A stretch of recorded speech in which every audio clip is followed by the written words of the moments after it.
feels gray and slow. Got that screen fatigue, nowhere to go. Scrolling feeds, the same old view. Wishing for something fresh and new. Then a ping, a welcome sight. Rocket Wolf's going live tonight. Click the link, the channel loads. Time to share the daily loads. Oh, Rocket Wolf on the stream so bright.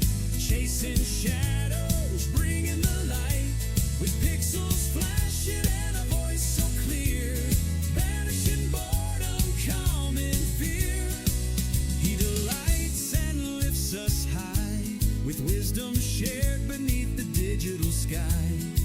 Entertaining, full of cheer. So glad to have a Rocket Wolf here. Maybe gameplay sharp and fast, or just a chat that's built to last. He reads the comments, sees the names, ignites community flames. If someone's down or feeling lost, he counts the gain, ignores the cost. Shares a story kind and true. Words of wisdom shining through. Oh, Rocket Wolf on the stream so bright.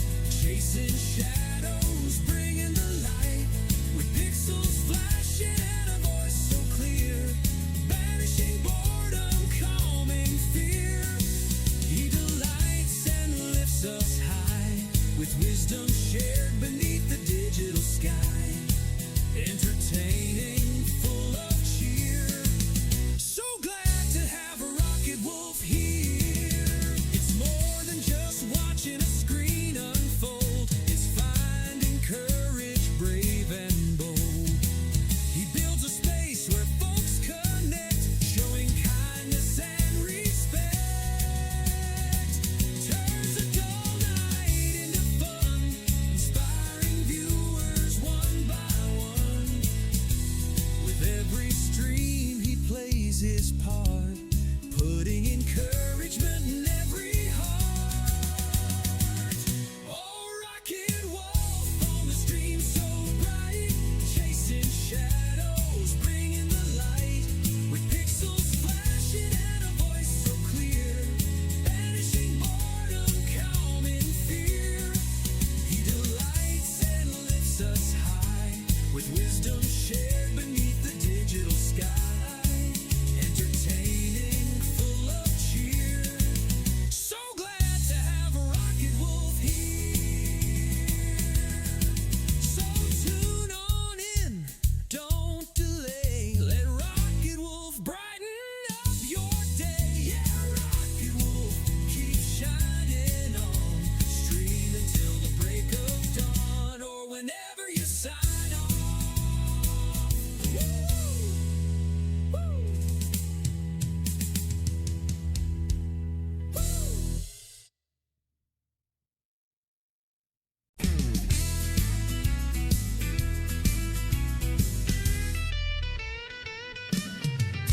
The world outside feels gray and slow. Got that screen fatigue, nowhere to go. Scrolling feeds, the same old view. Wishing for something fresh and new. Then a ping, a welcome sight.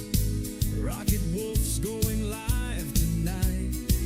Click the link, the channel loads. Time to share the daily loads. Oh, Rocket Wolf on the stream so bright. Chasing shadows, bringing the light. With pixels flashing and a voice so clear. Banishing boredom, calm and fear.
Wisdom shared beneath the digital sky.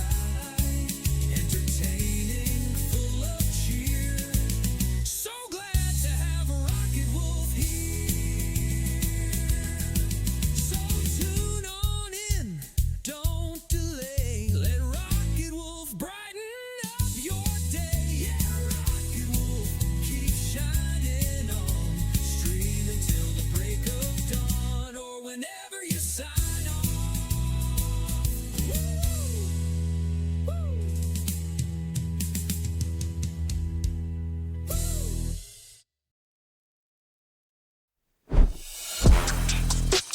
And good morning, good afternoon, good evening, good time zone, wherever you're at in the world. We are live here in the Rocket Wolf Studios in far north Queensland, Australia, the island continent. Hope everyone is doing well. It is a Moonbase Monday here, as well as, no, not as well as in the UK. UK is close. It is still a Super Sunday in UK, Europe, and Africa, and the USA, Mexico, and Canada. Well, I screwed that up pretty good. Hey. All right, then. Let's get some background music going and get checked in on the weather. So we started at 68 degrees this morning. It's probably climbed a couple. No, just one. And let's see, do we have any rain in the area? Not much. Not much. It's looking pretty good outside. And I think I'm probably going to have to start getting up at 4 o'clock in the morning. Yeah, because it takes me a long time to roll out of bed for some reason. Because it's early. Good morning, is. Rocket. Good morning. And thank you for the redeem. Hope things are well in your part of the world. They are. Awesome. And I have had a very productive Sunday. Sweet. Discord had an update, and now I don't have any sounds when I trigger an event, like muting the microphone, where I used to get a little blurp blurp out of that. I don't have that now for some reason. Yeah, my sound is screwed up too. Well, you're sounding pretty good coming across Discord, so at least the mic is working properly. It took some work to get there. I don't doubt it. I don't doubt it. I had a Windows update this morning, which took about freaking 30 minutes, which is ridiculous. And of course, I had to adjust my microphone. And I always have to look at connectivity to my Stream Deck. And, you know, and it might be a Discord Windows thing where it's not picking up key clicks. I don't know. Always something after a Windows update. Yeah. I have an OBS update waiting. It wanted to update before stream this morning, and I went, I don't think so. Yeah. I put those off till just before bedtime usually. Yeah, I've got to do that. This is like the second day that it has wanted to do it, and it's going to force the issue eventually. It stops asking and just does it. Yeah, indeed.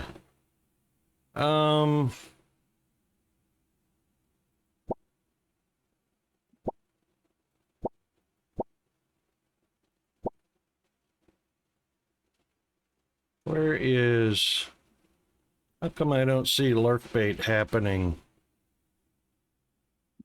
Let me just do a quick test here.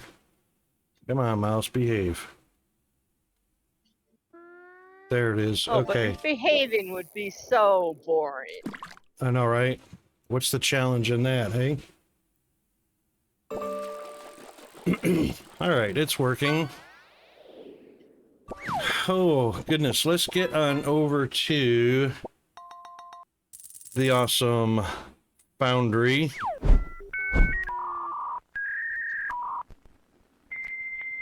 There There we go.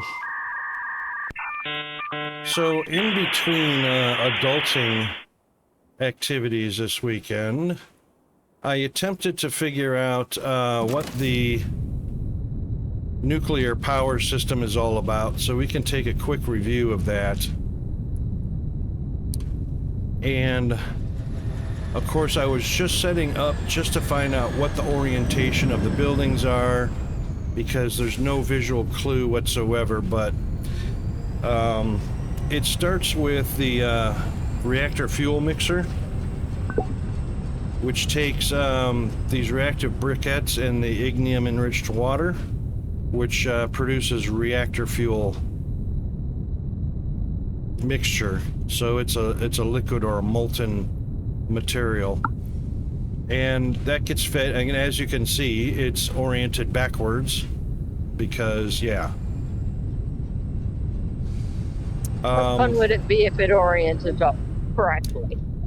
Well, you know, you want it to be as efficient as possible so you don't have all these pipes and stuff going everywhere, but there's no clue when you place the base where the ports are or anything like that, so that's why I placed everything just to see where the ports are. It can be, but you have to deconstruct to reorient the buildings and whatnot. So I would have liked this to be 90 degrees so that it comes straight out to here, but yeah, so this is the reactor. And the reactor has a utilization target. You can start with 10%, which is the lowest, but you can go all the way up to 100%. And the reason you want to adjust that to minimum is because this machine runs all the time. So if you have it at 100% all the time, this mixture building is going to be running 100% of the time, and you're going to need a pretty massive factory to feed these briquettes to the mixer, which is this slag material. So this is called the xenocrystal sludge that feeds into the machine to make these briquettes. You would need a lot of those. I've got 2 just to keep the core running at 20 to 30%. And these, of course, need the red and blue xenocrystals. I've also got robots enhancing their speed of production. So 3 maintenance bots plus Xeno Power Core give us a 33% boost from the effects of the power crystals, so we should be using less of those. And then, of course, it takes fluid coming from, that's our olemic acid, feeding both the machines. And then, of course, they pump out the sludge. And then after the reactor, you have the energized, what do they call it? The steam generator module. So the steam generator takes water, which we piped from our water source over there. Big pipes coming on over. And then it has, you have an input of water, an output of steam. As well as an output of steam, you also have an output of residual fuel that goes back into the reactor. And then, of course, the reactor produces the,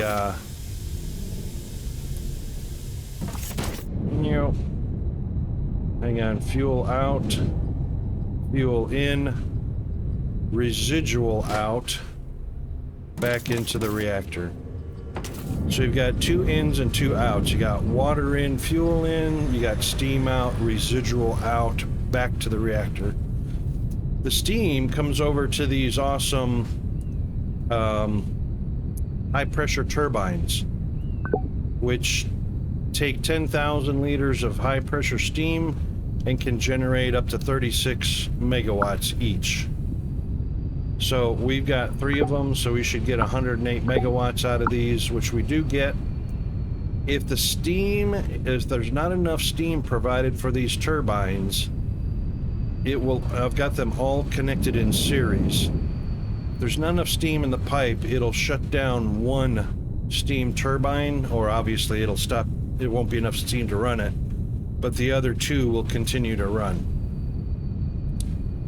So with 108 megawatts available, I went ahead and removed all of my steam turbines and boilers that we needed to feed with ignium here, ignium and water. Removed all of those, and our power grid is still happy. The only problem I have, so this is our power grid right now. We're generating about 115 to 120 megawatts of power, or that's what's in use anyway. We've got lots of room here. My problem is I'm still showing 12 steam turbines on the main grid somewhere, and I'll be damned if I can find them. I spent like 2 hours trying to find the steam turbines, and the only clues anyone would have is, number one, they take water, so there would be a water pipe feeding them somewhere, or if they're off the main base but still connected to the grid, they'd still be connected by power lines. And I have tracked down every power line connection to the main base, and I've tracked down the only 2 water sources we have coming into the base, or water pipes. We've got Olympic coming in off of the mountain. We've got a small bit of water in this pond over here. One pipe went up to the steam turbines, which is now disconnected. The other pipe I follow to all of its connections, and they don't go to steam turbines at all. They go to a boiler over here at these stacks, and they go to making concrete on that water pipe right there. That's it. That is all the water pipes coming into the base, which leads me to believe, okay, well, we must have steam turbines somewhere, and we're using power lines to bring it into the base, because that's the only way, 2 ways to get it connected to the foundation of the main base. So I went all the way around looking at power lines, and of course found this one right here. So this power line right here has 2 purposes, and that is, one is for this cargo platform power, which is collecting up mineral rock or whatever that stuff is, and the other is this power connects up to our bot factory up here. And that's it. There are no steam turbines over here. There's no water over here. This is just the bot factory. I didn't build anything but factories for making those little mini bots. So no other power connection and no other sources of water or pipes. Well, that's a conundrum. I know, right? So then I looked at, okay, well, there's a large body of water over here to the west. So I thought, okay, maybe I've got it connected and I don't see where the connection is. There are no steam turbines over here. Plus the fact that on the map, it would show some sort of structure. As I say, wouldn't you see a building or something on your map? Like this one right here. So this is the deep ignium core that we're, fracking to get the ignium out of the ground. This has, these little sites like this have their own power. So they've got steam generators and boilers, completely separate from the main grid. So this is 700 kilowatts all by itself from one steam turbine. So this isn't it. This is all self-sufficiently powered.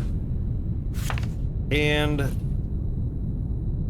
I looked for any platforms or blue shapes on the map where there would be steam turbines and whatnot.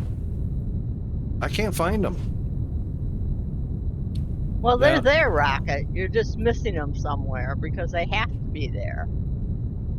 Yeah, and they're tied to the grid somehow. Now, I can see... Is that pipe or belt? I think that's belt. The gray lines are belts? No. That's belt. It's got xenoferrite on it. Oh, it is belt, because if the belt's empty, it's just gray. Or if it's just a foundation, it's just... That's what that is, gray. Olamite is purple.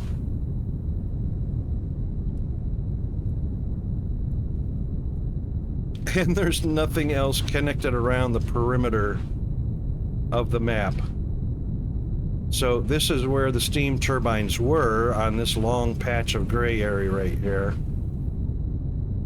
And it's just that the machines don't show up on the map as well, so I can't see them visually flying around, and they don't show up on the map. So I'm kind of at a loss. I don't even know what to suggest. These are launch pads, these long blue ones here. So I've got two there. And the most logical thing that I can think of, because of how I build, the power would generally be right here down on the ground. Of course, it's dark, so you can't see very well. But again, we have power lines that go up, and we have power lines that go out. Oops. So I followed this one, and it stops right here at this elevator going down to get xenoferrite.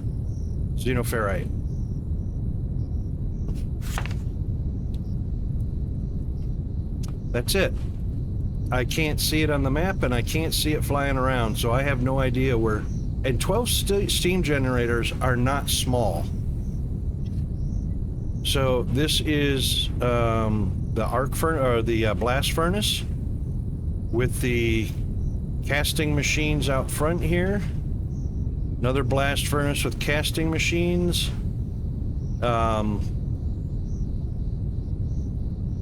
Yeah, I just can't... I can't see where 12 steam turbines are packed in anywhere. I mean, 12 of them are bigger than an arc furnace. They're like this platform right here. And that platform just above the trains.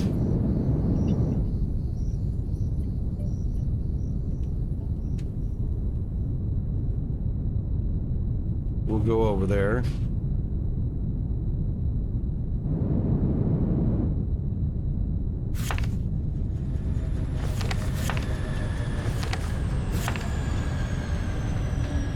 This platform right here, I believe, is trains.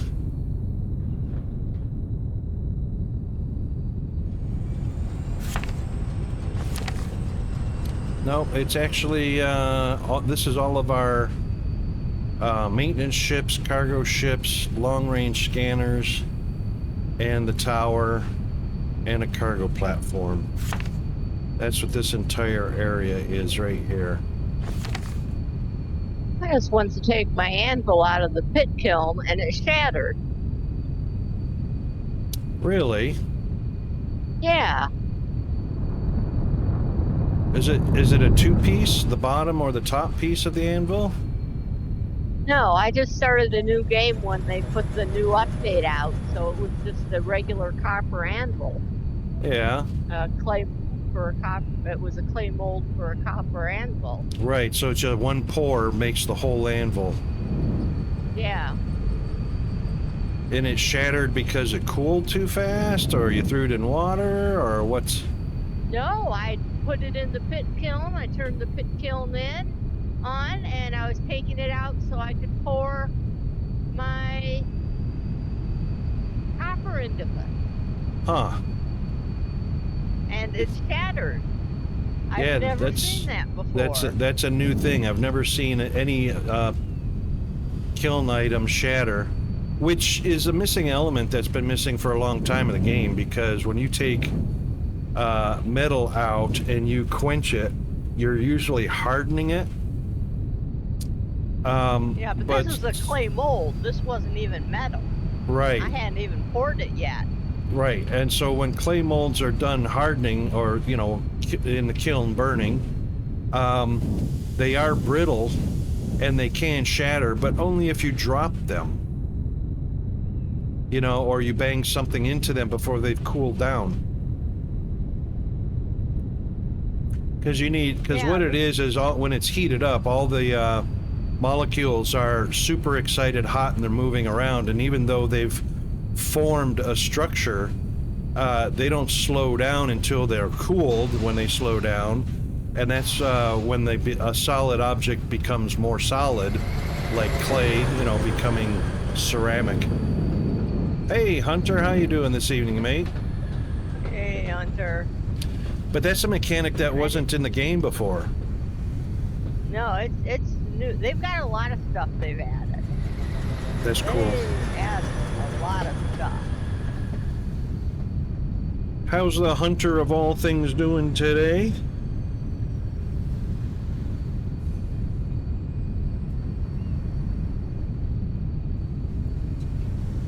Need another weekend? Another clay mold.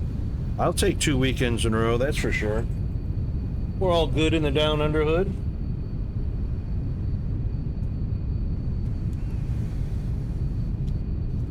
I don't think those shards are good for anything.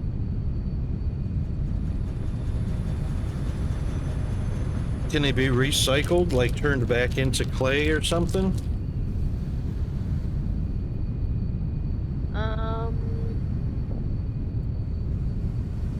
It does not look like it. I just looked up in the handbook. Yeah. It shows shattered ceramic shards, stone, drops when broken, created by firing in a kiln, can be placed into or onto the ground, but it doesn't show anything about reconstituting them. Huh. That sucks.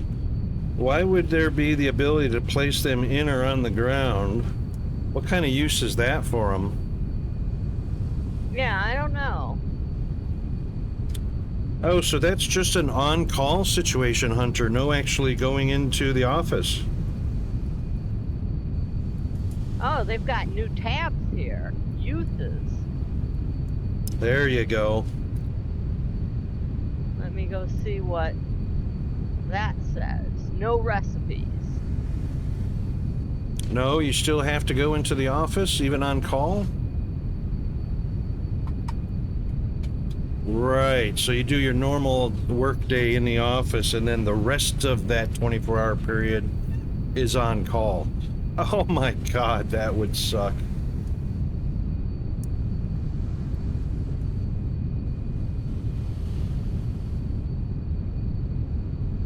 All right, let's take a look at, so when the steam is not sufficient, so this particular turbine has shut down,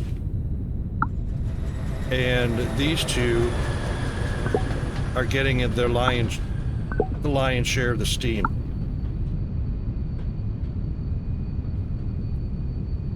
So when there's not enough steam, and you'll notice that this says utilization 20%, which corresponds with the fact that the reactor is set at 20%, and generally the reactor is providing 5 liters of the energized reactor compound per steam generator that you put up. So 10% is 5 liters, 20% is 10. So every 10% you raise the utilization of the reactor, you get 5 liters of compound. So you can consider each high-powered steam generator to be using 10% of the reactor, which is 5 liters of fuel, which corresponds to the steam. So steam is 20%, which usually means 2 generators. 30% will feed 3 steam generators. Just keep in mind that when you do raise this up, the fuel burns constantly, so you'll have to have your casting machines continuously making briquettes to feed the mixer, to feed the reactor, to feed the steam generator, to feed your power steam turbines. And that's 24 hours a day. Even if there's no electrical demand and the generator shut down, the reactor is still burning fuel, so keep that in mind. Right now we have... inefficient. Yeah, it is quite a bit inefficient. Right now we've got 12 invisible steam turbines making up the difference at night for the solar being turned off. But there's enough power to feed our machines and flip back and forth between the batteries charging and discharging, floating around 175 gigajoules out of 176. So I'd love to... Are you sure are you sure those are in existence still? Did Sure. you destroy them? No, I used to have 30. So there was 18 up here on this platform right here. So I dismantled, let's see, let me count my loaders. 1, 2, 3, 4, 5, 6, 7, 8, 9, 10, 11, 12, 13, 14, 15, 16. 2, 4, 6, 8, 10, 12, 14, 16. Oh, I might have removed 2 already. Anyway, I had 30 altogether, which was 18 here. I removed all of those. That left me 12. So if they show up here on the high voltage grid, they're actually in use. Okay, so you can see them on the grid. I can see them on the You grid. can't find the physical building. Right, and they're generating 43 megawatts of power right now. But I cannot physically see them in the game, and I cannot physically find them on the map. Oh. So yeah. Talk about a mystery. And not only can I not see them, I can't even see a water pipe or a power cable connecting them to the main grid. Or even a foundation. The other way would be solid foundation. There's no solid foundation leading out except to... Oh, hold on a second. No, I checked that area. I'm going to double check it. So, foundation blocks are the only thing that connects power grids without power lines.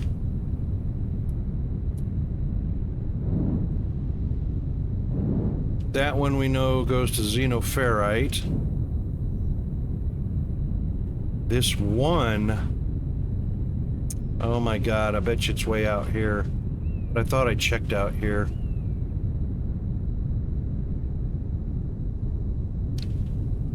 Alright, power distribution by flooring. There is nothing over here. This just powered the miners that were here that are now removed. And this one over here powers the miners that are down below, sending blue up here. There are no steam generators over here. Let's see if we can find... I was hoping you found them. I know, right? Let's see if we can see any more connected gray belts.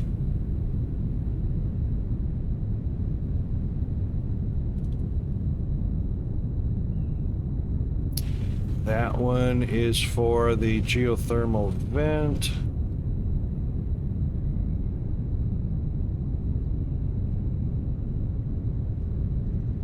Right. Nothing around the perimeter except for the olamite pipes.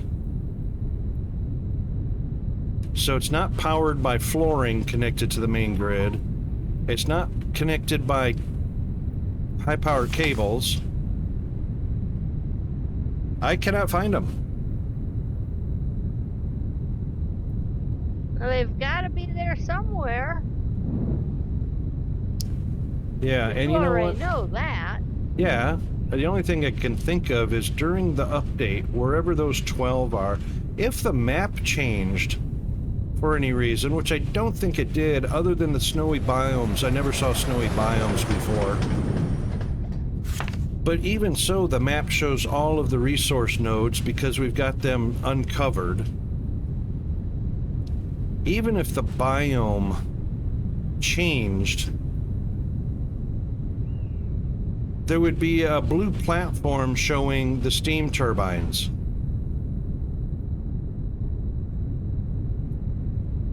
And this is a cargo pad, cargo pad, cargo pad, and this is 3 steam turbines for this whole area, but it's independent. It's not connected in any way with foundation, high power cables, or anything. These 3 steam turbines are just powering miners and what used to be loaders and whatnot. So it's not these. It's not, this is the Toluxite operation. This one has 1, 2, 3, 4 steam turbines, which is completely isolated because railroad tracks don't conduct power. Only powered floor foundation and cables. So this is also an independent operation, not connected to the base. And the rails don't even connect to the base because they're all on the ground. So these are all cargo platforms. These are all spaceship platforms. And that's it for base building. I cannot, for the life of me, find pipes, power lines, or foundation connecting 12 steam turbines to the main base. It just blows my mind. Something during the update changed. They're invisible and providing power from somewhere. I was going to say, during the update, something happened, and... Yeah. Had to have. What, honey? What? Well, turn the... Hang on a second, guys.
All right, sorry about that. Little emergency averted. Welcome back. Thank you.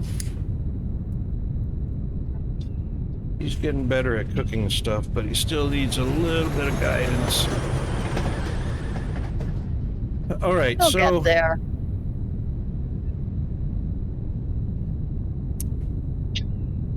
what the clue is, and see, of course, we have the green outline, which is all the area that we had explored prior to the update.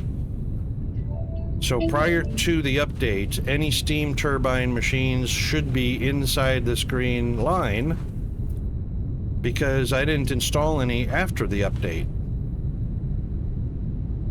Yeah, something had to have happened to the map, and they're underground or something, and you're just not seeing them.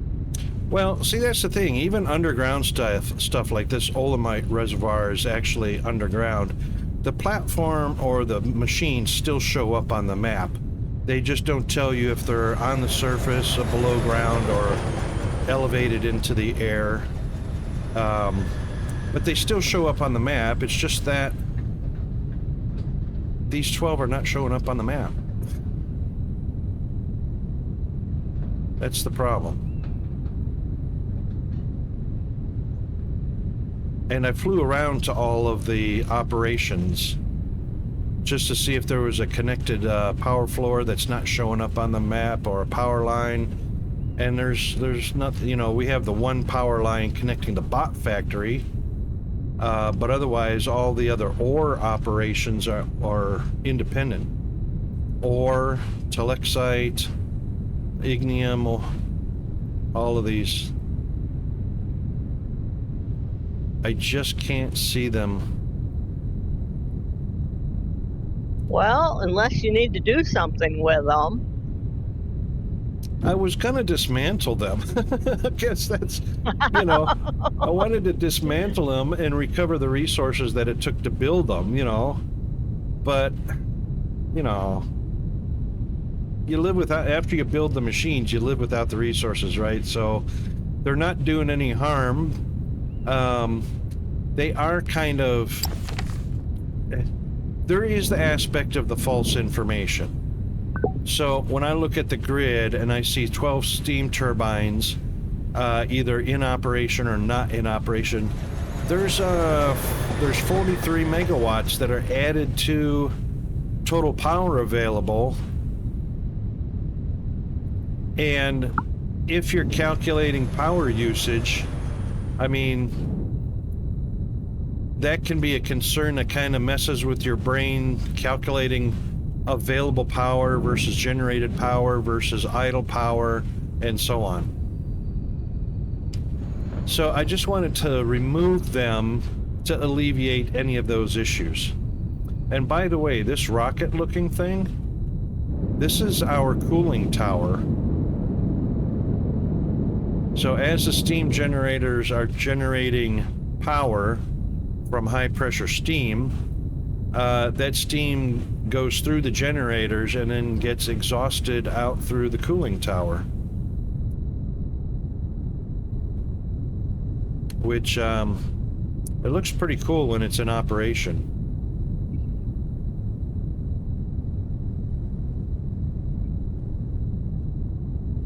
So in the cooling, the reason it's a cooling tower is high pressure steam is quite hot, and you could actually recover energy from high pressure steam by running them through coils out through the cooling tower, condensing, which is a thermal transfer, which is energy that's usable, but also the liquid, which is also reusable, to be sent over to the steam generator.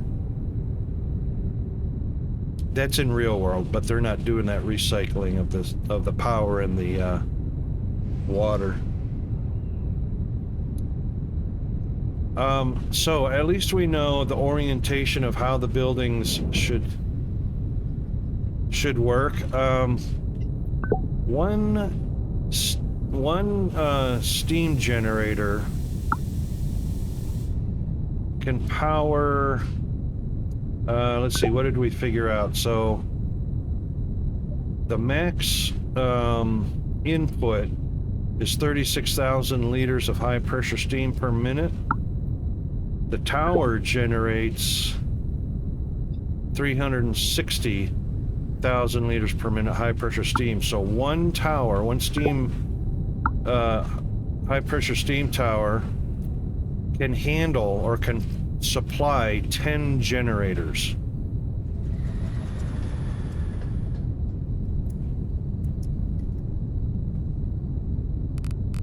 Let me take a look at something. That's not it.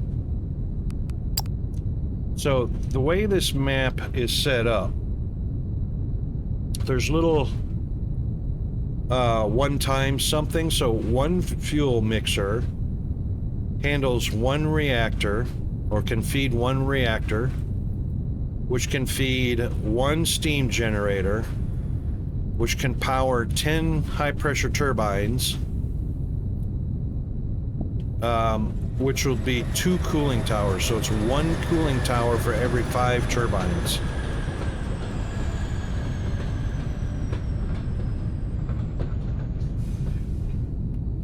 So when I laid out this area 31 by 31, I was going by the size of the footprint for the cooling tower, which is 31, and the reactor, which is 31, and just made it long enough for all the machines to fit on.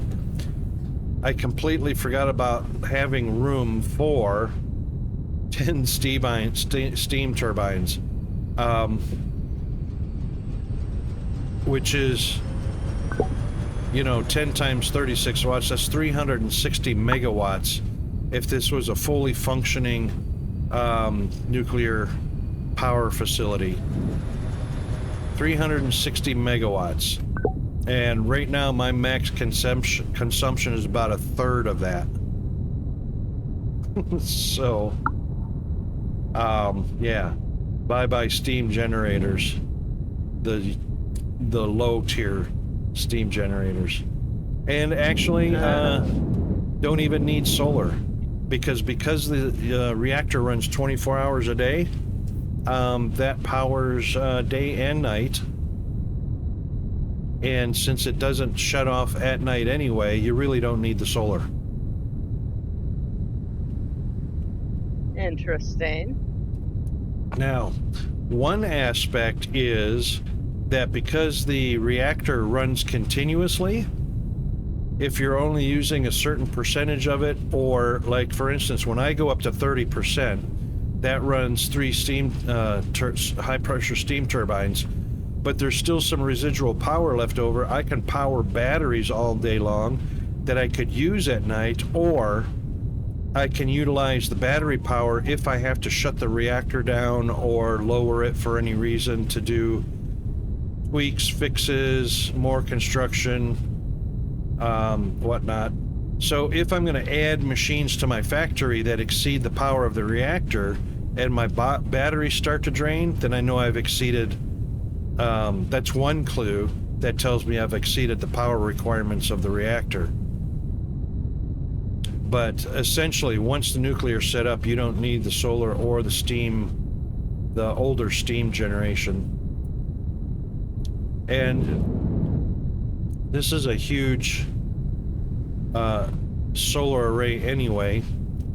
I did not realize the terrain that blocks sunlight. The solar panels now, I don't know if it was an issue before that, but the solar panels now can no longer generate power if they're in the shadows. So I've been removing, yeah, I've been removing all this.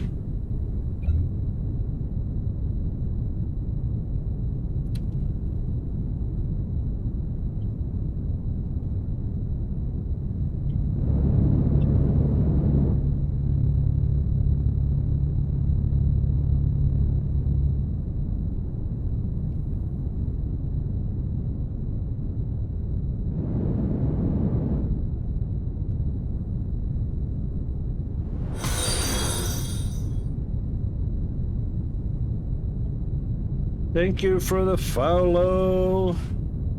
Hey, that alert worked. But Jeeves did not respond, which means Spectre. Why didn't Bot of the Spectre?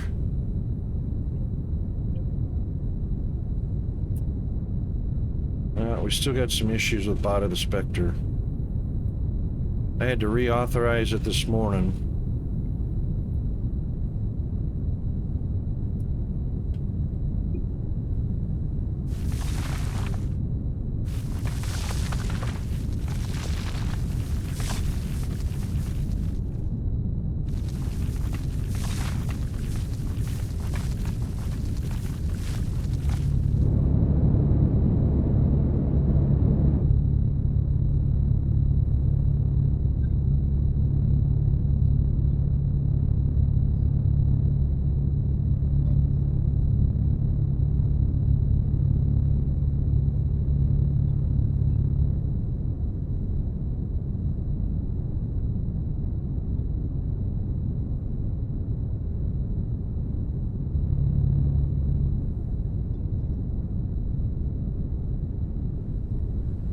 sure wish I could see the other end of this.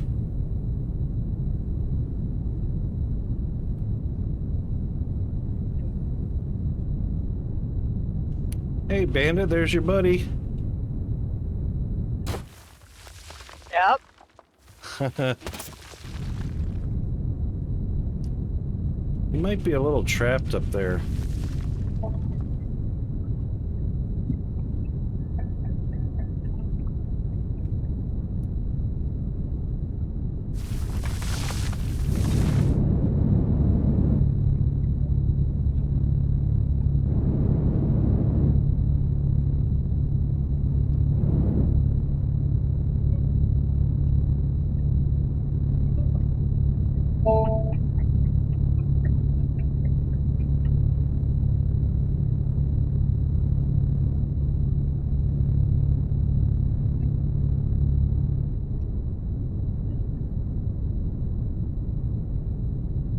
That should be good enough.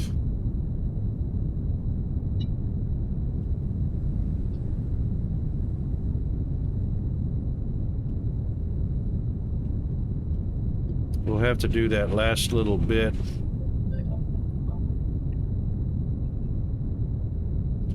After the main area is collected, just that last little bit right there.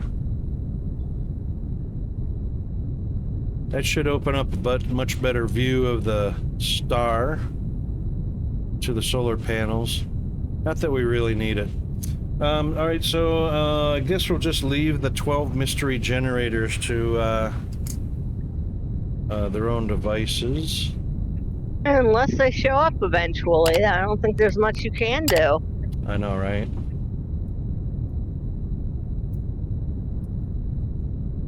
Oh, all right, to-do list. We have excavated for nuclear, not thoroughly, not very well. We've scanned for power cores, found the power cores, and then unlocked the ability to create power cores. So what that looks like is, let's head on down real quick to our Omni Analyzer.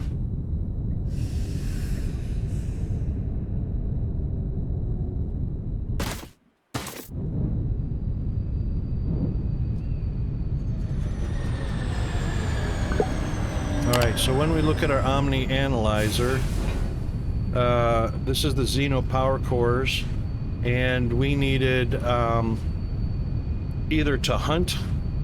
I hunted down 5 to unlock the tool, and then was able to upgrade, and I still haven't done the resupply slots. I'll probably do it, don't really need to, because I'm not using all of the resupply slots. But since doing that, I'll just go ahead and do it now so that I know I have all of the research done. There's nothing after the Xeno power cores. There is nothing to upgrade. So once you've got all these upgraded, that's it. Xeno power core is the last of the upgrades. And so far as I can tell, there's no more use for the Xeno power cores or the damaged power cores. Oh, sorry about that. Hopefully they increase the upload speed on the resupply system. It's... yeah, exactly. 100% agree, Elsie. 100% agree. I don't know why this is the max. Where's our tower at? I misplaced the tower. Oh, it's over here. There it is. It's all lit up.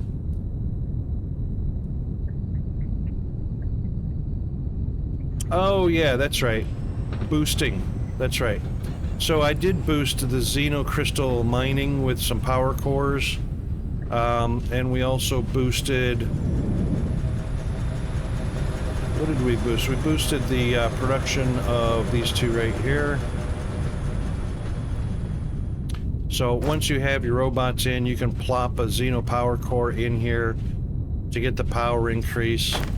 So depending on how many robot workstations you use, you'll need Xeno power cores, but at least you don't have to go hunting for them, because once you've got it unlocked, you can just craft them.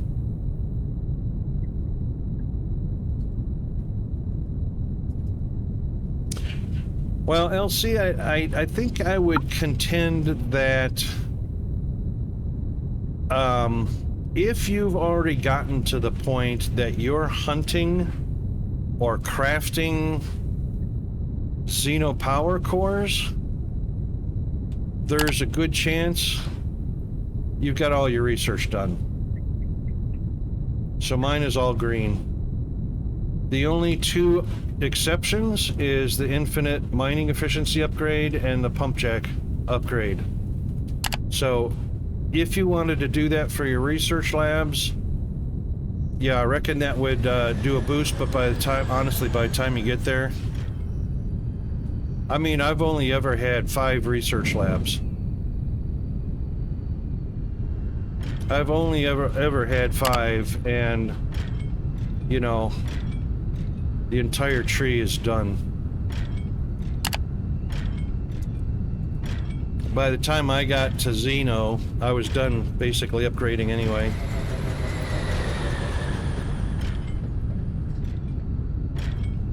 But like you say, if you wanted to upgrade, I mean, yeah, how far do you want to go with mining efficiency? If it's an infinite upgrade, at some point, I mean,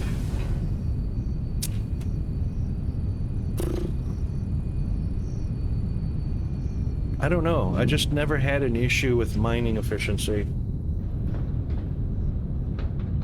I guess, and there are so many ore nodes, and there's, you know, the ore veins, not just the ore patches, but the ore veins. How many have I tapped? I've tapped one ignium, one technum, and one xenoferrite, and one toluxite so far.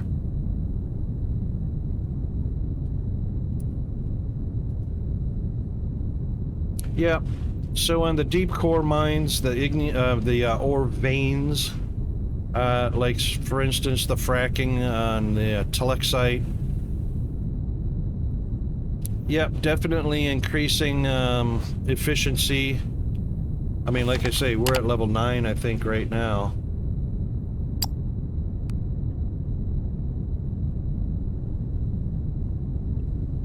Yeah, we're at level 9 right now.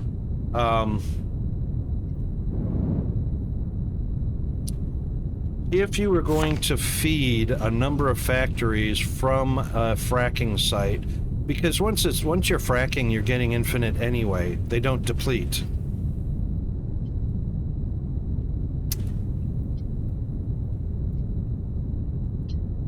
Then it's just a matter of a fracking site is not going to provide enough throughput because, like for instance, this has 13 drill points, so those 13 drill points may not produce enough ore fast enough to keep up with throughput to feed the number of factories. So you're talking about mega expansion of factories that you can't feed fast enough. Then you're talking about, okay, go find another toluxite, tie it in, go find a third toluxite, tie it in, you know, that kind of thing.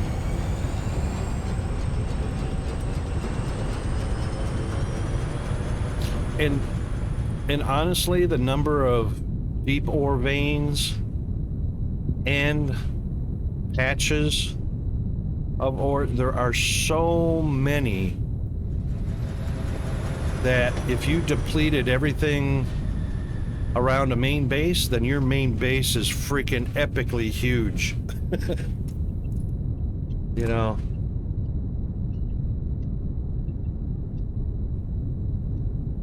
We got up to 85 today. Oh, that's well above my comfort zone. What do you reckon you guys are going to hit for midsummer? I couldn't even wager a guess since I'm new to the area. I mean, it looked like averages were running 10 to 15 degrees warmer than where I was. So I would guess Wait, you moved north, didn't you? I moved south. Oh, you did I move moved south. 7 hours south. Okay, yeah, so definitely warmer. If I'd moved north, I would be in Canada. All right, yeah. I mean, I was only an hour and a half from the Well, if you're in heading Toledo, flare out. you were in Michigan, right? I was in northern Wisconsin. Oh, north. Okay, yep, yep. Yeah, that's quite a different temperate zone. I was about an hour south of Lake Superior, not even a full hour.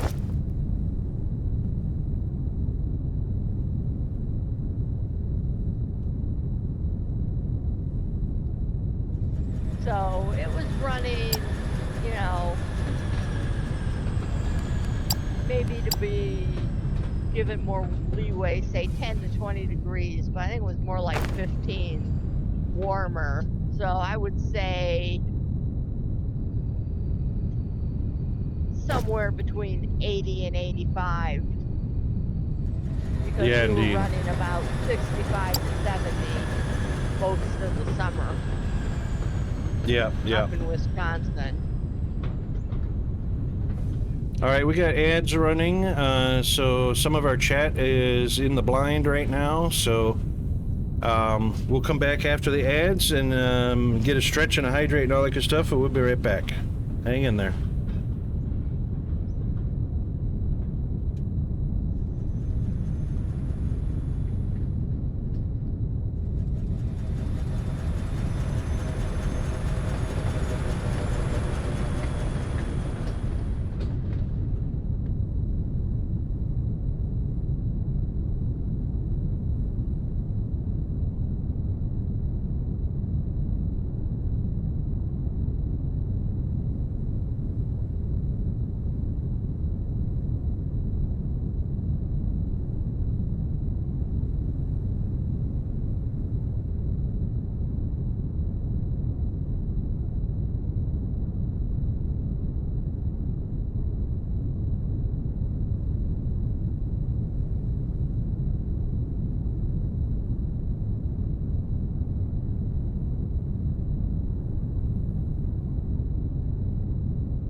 All right, I am back. Sorry about that. A little bit late on the uptake there. Welcome back. Thank you very much. Okay, LC, so what you were saying is about the speed. Yeah, thank you, Mr. Hunter. So, I'm not sure how fast that is. 10, 20, 30, 40, 50. So it's about 10 per second.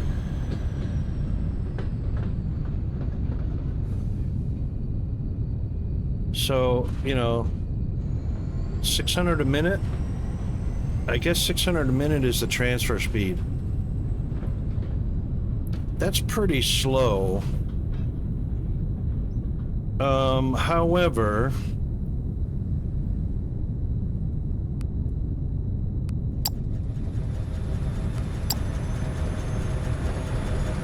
yeah, 600 a minute is split between whatever number of items you're uploading, because as you can see, that's slowed down. Tick rate is shared amount. Yes, that's what I was just getting at. It's shared. So if you have 10 items, if you have 10 different items replenishing, that's 1 per second. That's horrible. 600 a minute combined. I mean, when you compare that to the fact that you can go to a pick box and just pick as many as you want. So, I mean, let's say you're out at a outlying factory and you run out of supplies. You can respawn back at main base, pick up all those supplies and fly back over, or train over, or ride in a cargo jet back over to your main base. I mean, that little tiny convenience, but being able to pick up a crap ton of supplies you need in one go is a lot faster than waiting for these Xeno towers to resupply you.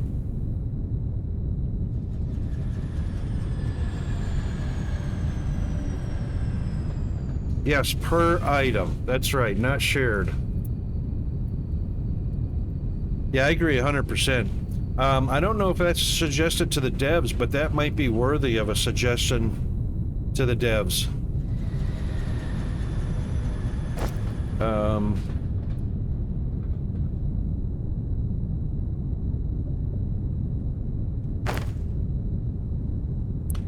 Okay, so we've got nuclear power in operation. We've got one of these new modules set up, so we're going to be setting up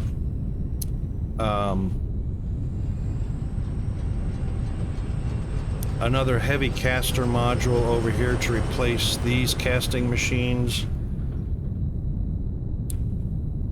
And so far as I can tell, we're probably going to set up 3 casting machines per blast furnace, so that we've got plenty of product, rods and plates. So 3 each. As part of those plans of having 3 casting machines set up,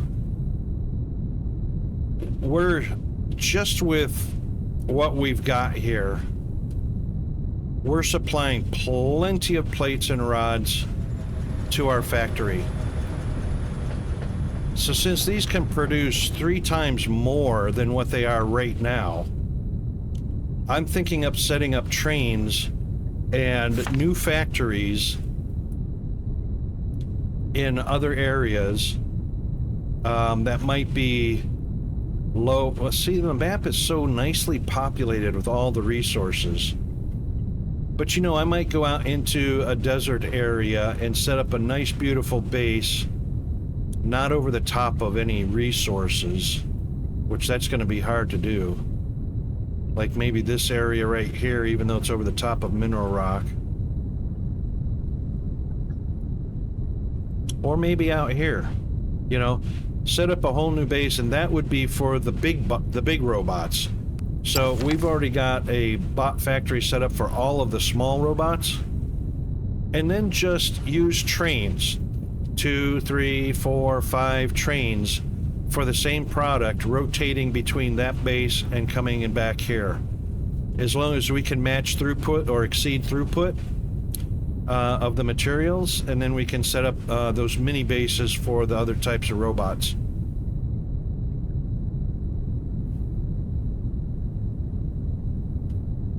Autosave complete. At least it tells you when it's going to autosave. Yeah, I like that. And the autosave is so quick, too.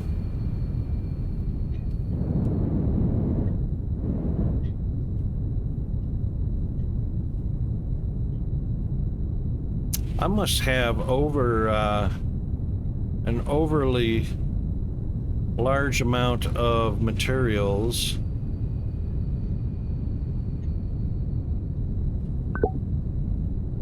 Yep, they're still outputting to the recycler.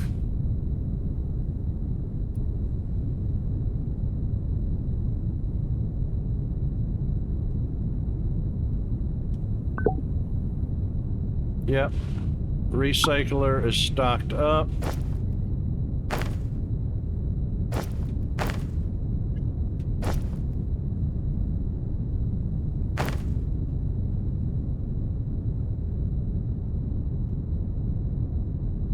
So we're recycling a bunch.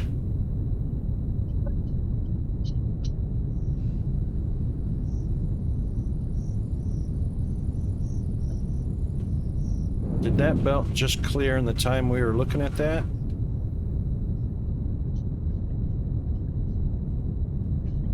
Sure did.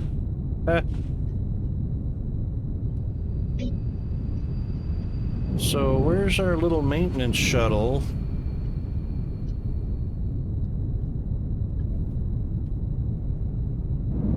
There he is. Oh, he didn't render before for some reason. All right, so we'll let him go to work.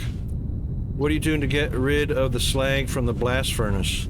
Oh, all right, yeah, little quick review of that operation. So we have the 2 blast furnaces here. And we'll just go to this one right here. So we've got 4 casting. Are these casting or recyclers? Cement slag processing. These are the chemical processors for cement slag.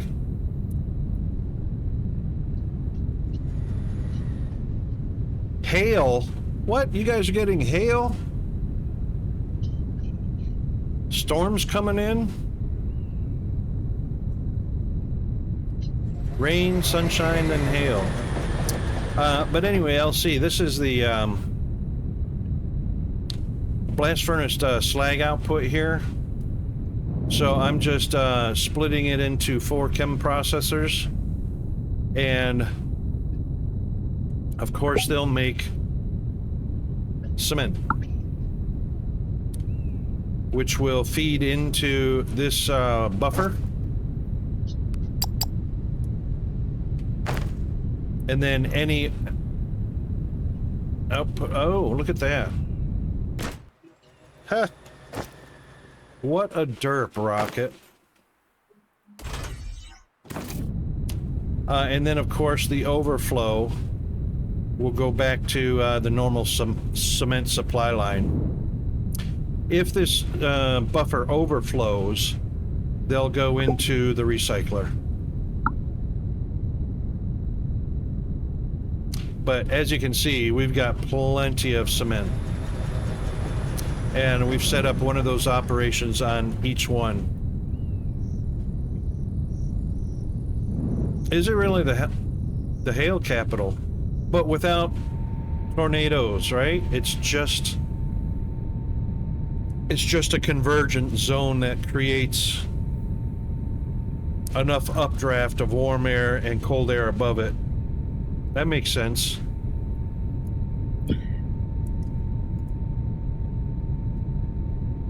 I don't know why all these boxes already reset that one. I just fired another anvil, Yeah. and the pit kiln fire went out. I just went and looked. I didn't click on it, Yeah. and it's shattered ceramic shards already. Uh-oh. So you're not meeting some sort of requirement. They've changed something. Yeah, I wonder if there's a continuous heat requirement where it cannot cool down in the heating process. Or needs a higher amount of heat. Yeah, maybe it needs something higher. Like charcoal or something. I don't know. I can't believe they would have changed it that much, because you need to be firing clay before you usually get charcoal. Right. I'm gonna look it up though, see what it says about the pit kiln. So that cement plus this cement coming down, feeding the one cement factory.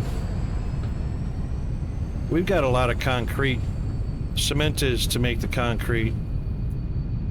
We've got a lot of concrete made. But it doesn't say anything different. Nothing different, hey?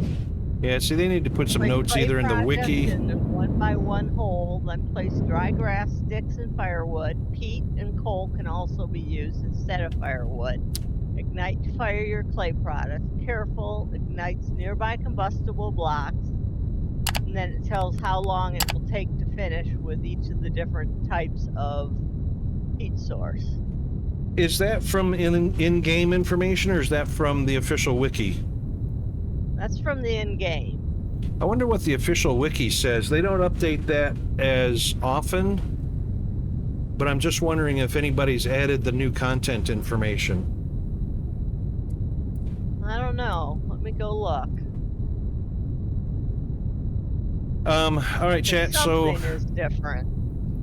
What we're going to be doing eventually now, we've got a floating factory here. All of our floating platforms and whatnot, I want to start using some of this cool, where is it?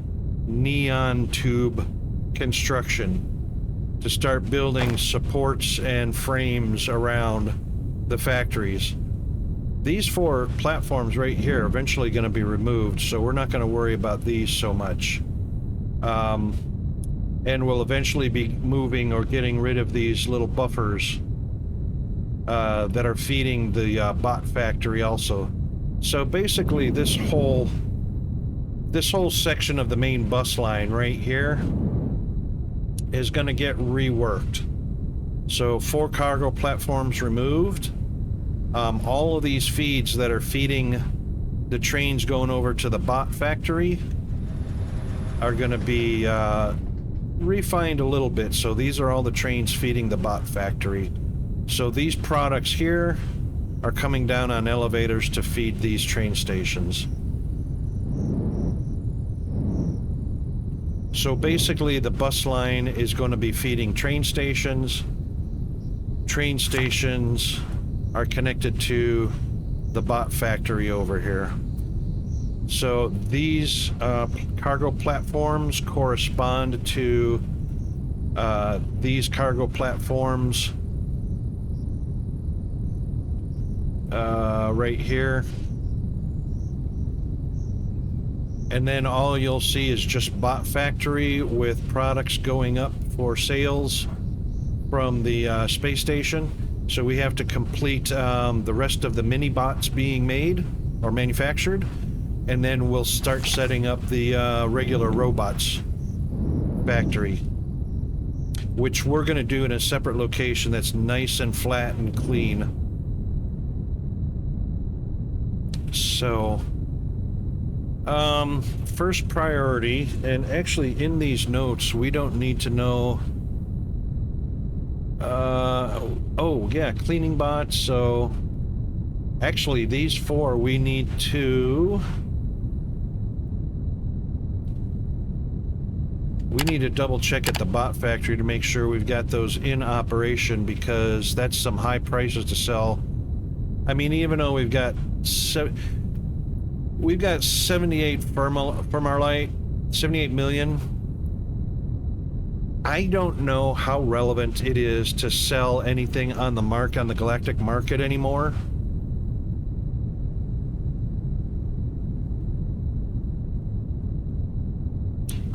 I'm sure it's tied in. So getting the Thermalite bars into the bank account means you can make Thermalite sheets. Thermalite sheet demand. I wish it said more than just press E to interact. I wish it said Science Assistant Drone alongside the icon here. Alright, so we're looking for aquatic, hydro mining, hydro farming, and cleaning. That, I believe, is there's our mining drone. Hydro mining, hydro farming, aquatic, and cleaning.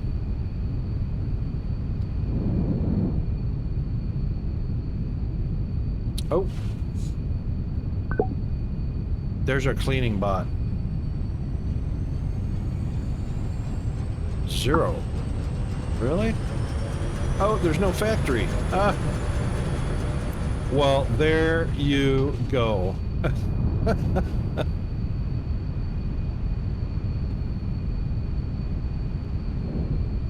All right, first of all, one of the things we need to add to the normal process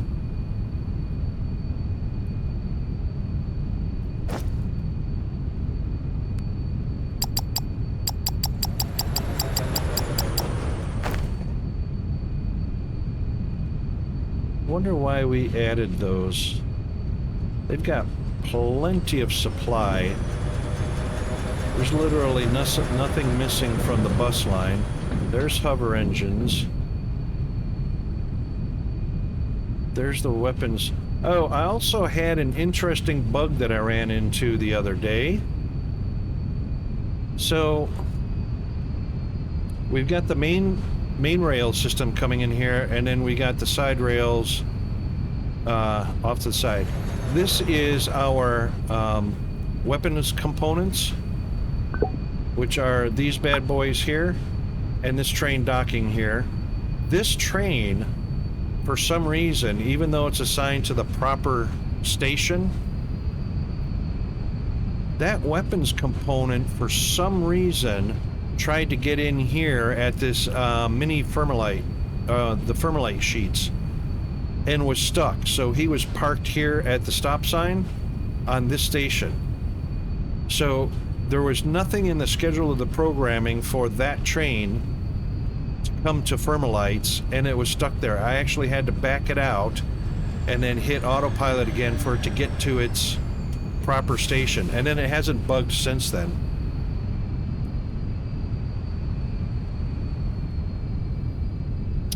Oh, homeowners insurance. Yeah, no doubt.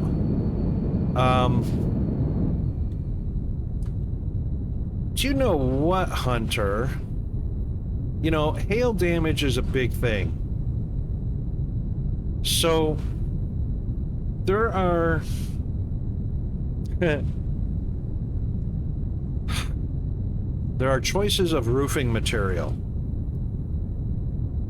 And, you know, you have your standard 15-year 3-tab shingles. You have your architectural shingles, which are much more heavier duty and rated at 30 years. You have ceramic tile available. You have tin roof available. But, you know, even a tin roof, a corrugated tin roof, is still not going to be strong enough against hail. Right, and if you live in an HOA, bummer, which is why I would never live in an HOA. I don't like other people telling me what I can and can't do with my real estate. There is nothing in the wiki talking about that changing. No kidding. Wow.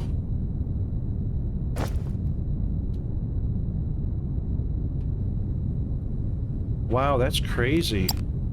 There's no help there. I mean, I have fired crucibles and cooking pots and lamp molds and bowls. What about a YouTube search? Have you done anything trying to find somebody doing the process of... Wait a minute, how old is the update? It's only about a month old, isn't it? It's not even a month old yet. Yeah, so there might not even be a YouTube on it yet. A lot of people have been playing it because they had a pre-release version out available to play. I was playing it before the update was official. But I didn't have any trouble with my crocks or anything shattering. This anvil's the first thing. Right. Yeah, that might take a little bit of research to figure that out. I've run into that many times because wikis aren't updated with the game, sadly. Yeah. I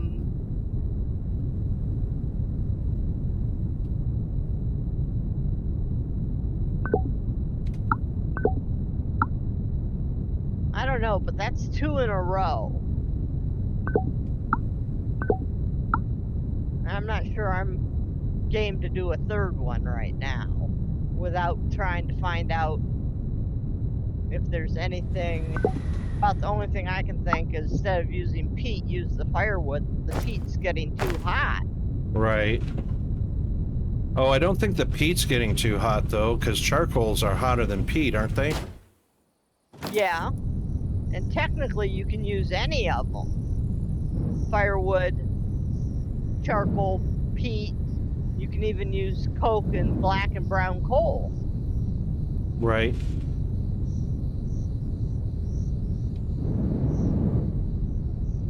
I do not have a buffer box for Fermilite sheets. Wow.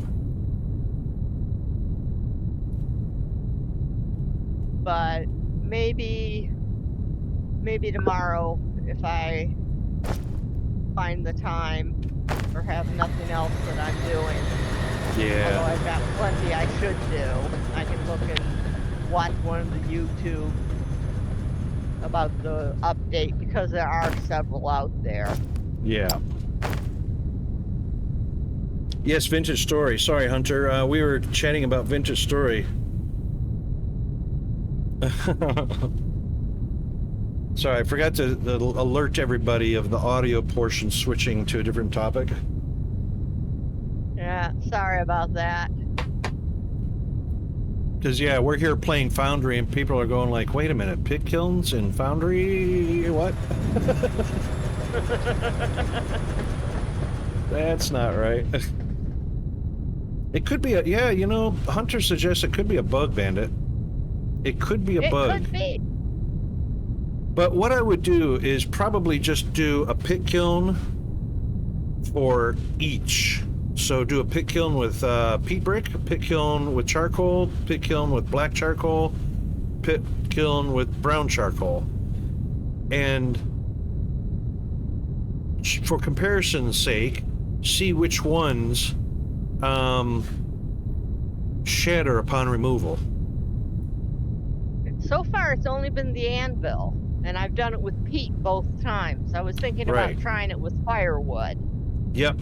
Okay, and that's another one also. So, you know, have five anvil casts set up, or molds set up. Do 5 different pit kilns and use 5 different sources of fuel to see which one is causing them to shatter upon removal. Yeah, right now I only have 3 of the, I have firewood, I have charcoal, I have peat, and I think I have enough black coal. I don't have any brown coal yet. Okay. Quick question. Are you using tongs to remove them, or are you just removing them by hand? I wasn't even trying to remove it. I just looked in it. You looked in it and it shattered? It was already shattered when I looked in it. Right, okay. It had shattered before I touched it. Right, so there could be some sort of mechanic that was added, and I'm just guessing here. If you're looking in it, then there's not a cool down time associated with leaving it in the pit kiln until it's cool. It's already shattered. There might be a mechanic where you have to remove it right away while it's still hot and place it on a table or on the ground or on something. I don't know. 2 You'd have seconds had to pass. 2 seconds had not passed before the fire went out and before I looked and it had shattered. Uh-huh. I mean, I was standing there waiting for the fire to finish. And I Right. looked and it had already shattered. So I don't think that's it. Yeah, so Hunter, what we're talking about is clay molds, and Bandit is building clay molds for the anvil. And of course, the clay mold has to be fired in a pit kiln to harden it. And when she opens up the pit kiln, the clay mold is shattered after it finishes being fired. So I'm thinking it's going to take experimenting with all 5 of the different fuel sources to see if it's consistently shattering upon completion of the firing process. Yeah. And if they all shatter and there's no way to remove a completed mold from the pit kiln, no matter what fuel source is used, then I'd say that's a bug broken, because nobody will be able to remove one. I know people have removed them, because I know people who are already doing saws and things like that, which means they have an anvil. Okay, so they've got some sort of combination that's working. Successful. Right, right. So I can already tell you, there are people who have been successful. I know at least 3 of the streamers I watch already have anvils. How they got them, I don't know. Right. I did not see them making them. So that's going to be the experimenting and discovering process of what's working for them. Yeah. I might try firewood first and see what happens with the firewood. I know peat, both times it was shattered. Right. But I'm not going to do that tonight. I'm slightly rage quitting. Right. I mean, it's only 56 clay, 20 grass, 16 sticks, and 8 peat, but still, that's resources. Right, exactly. Okay, let's see. So what I wanted to do with these bot factories is, in some of these I've added a buffer box.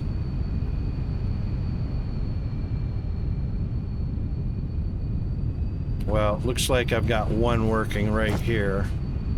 A small buffer box before it goes up to the platform. So if I have to snatch any completed robots out of it, I can do that.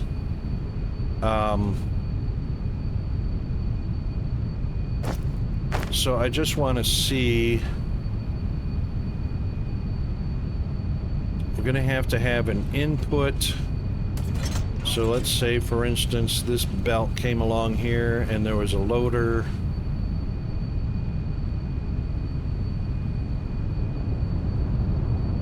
Attached to that side.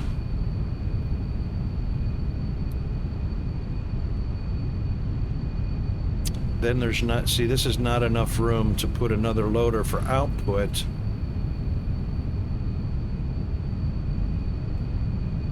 Actually, there is. So this normal process can be into the storage, and then it can come out of the storage back into the elevator.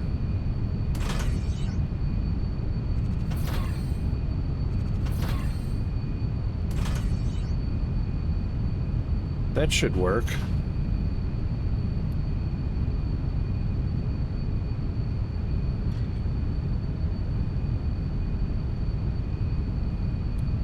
That works nicely. Okay. So that's what we want for each of these lines. And you know what's really annoying now? I don't need all these columns in the way. Because guess what? Loaders don't need power anymore.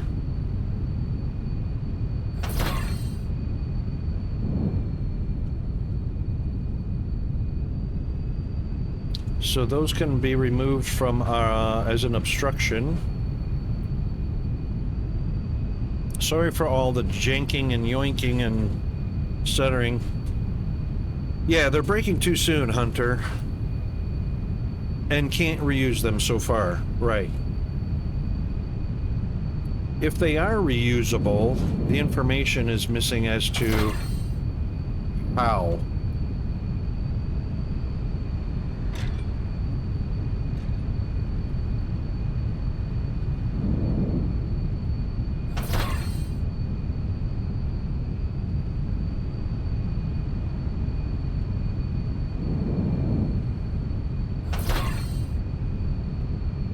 We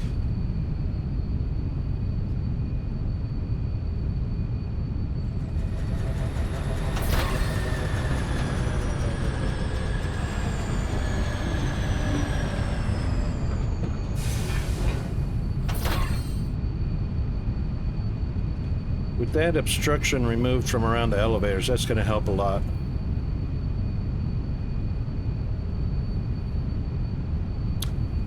What part's intended, Hunter? The braking or the not being able to reuse the shards? Just so I'm clear.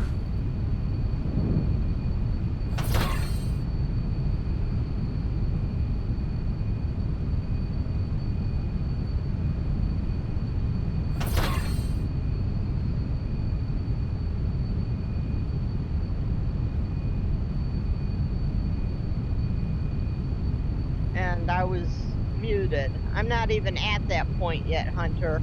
I'm at the point where I'm trying to fire the anvil so I can pour the copper into it.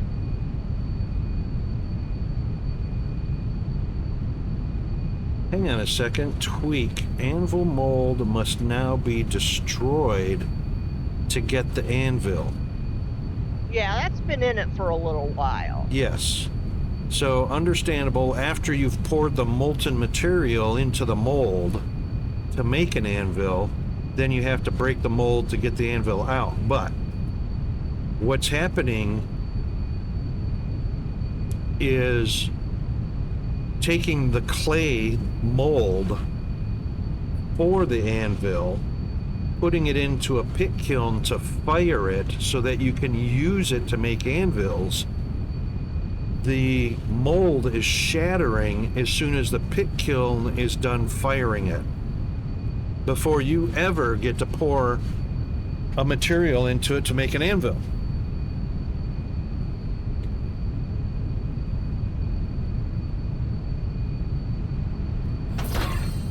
That's what the problem is.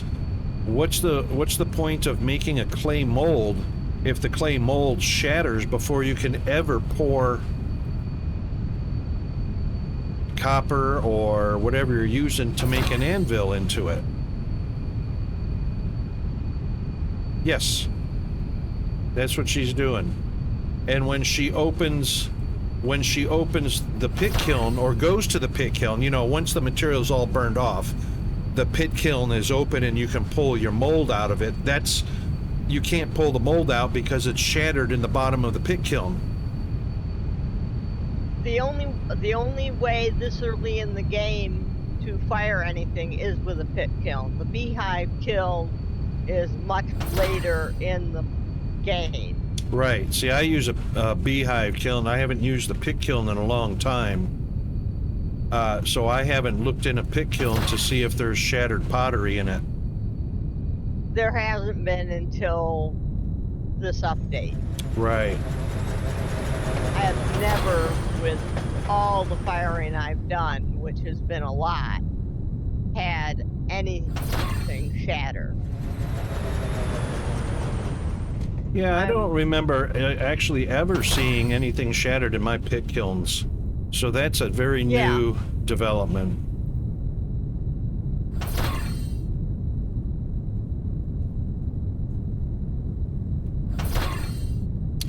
Okay, those are all removed. We no longer need those.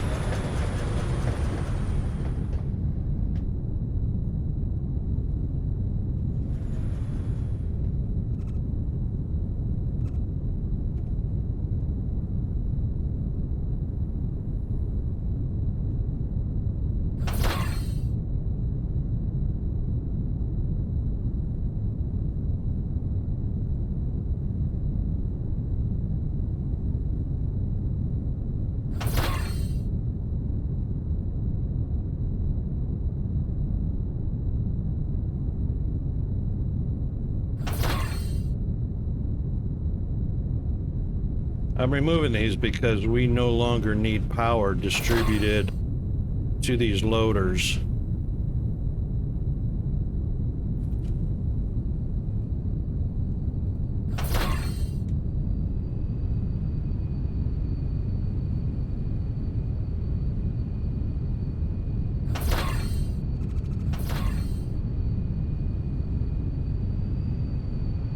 I did a Google search just to see if I could find anyone else with the same problem, and I'm not finding anything.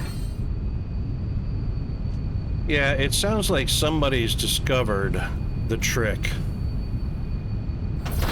I'm wondering, I've got a couple mods I've put in. I'm wondering if one of those mods is interfering. Oh, I forgot about Although mods.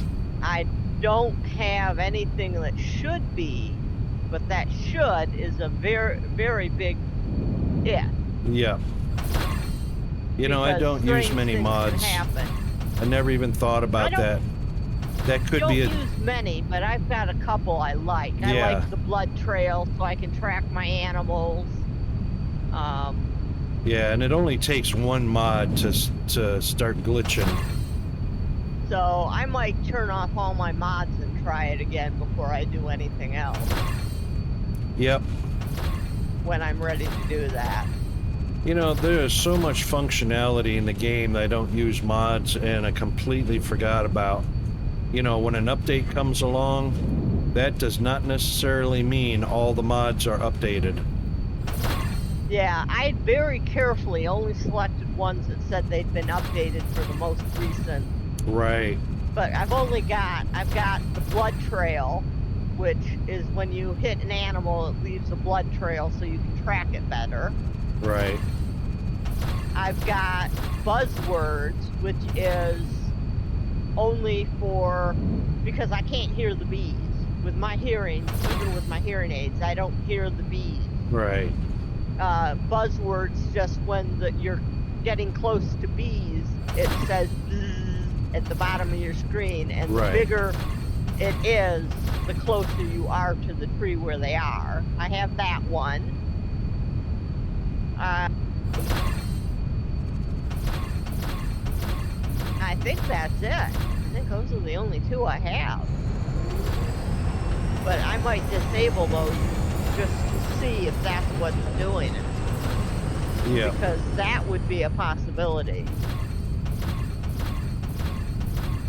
I know there are people out there playing the game with mods that have anvils too, though. I can think of one person for sure I watched who does.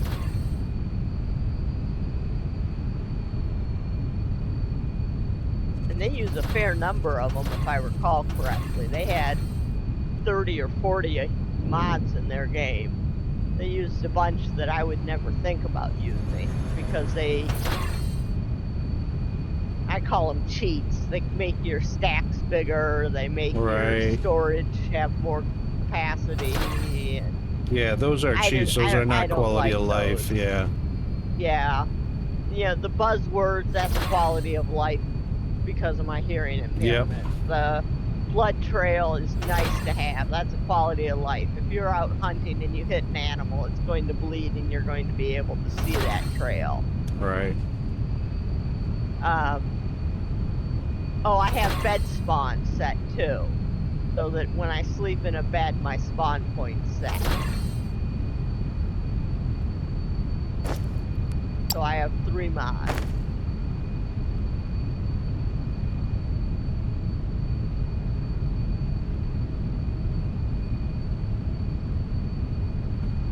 Oops. I just realized I might have disconnected power to the assemblers. That wouldn't be good. Nope.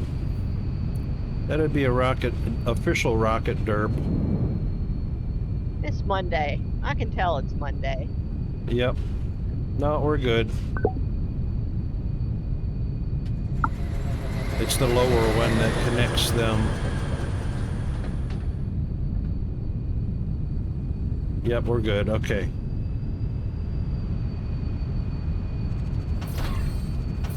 There is actually nothing in this entire bot factory that needs power except for the assemblers themselves. No more power for loaders. Actually, yeah, and no power for shipping platforms.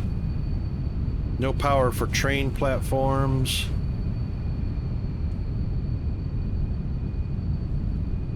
Yeah, assemblers is it. How about that? That's wild. Oh, and cargo platforms, but we're getting rid of those, so...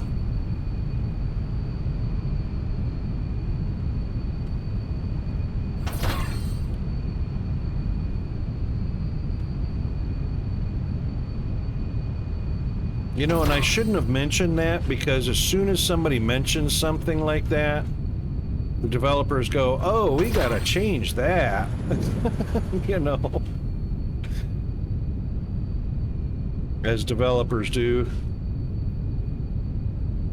Yeah, they try something and then figure out that, you know, we really didn't want to do that. Right.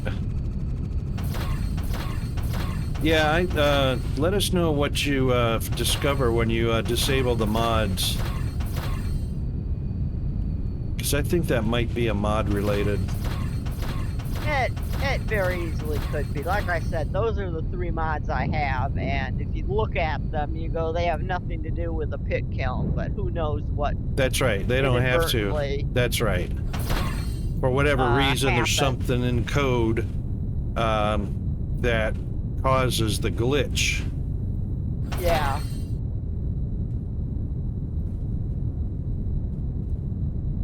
I'll probably try that tomorrow. Like I said, I did a little bit of a rage quit there. Yeah. I don't rage quit very often, but I'm starting to get tired, and it's... There we go.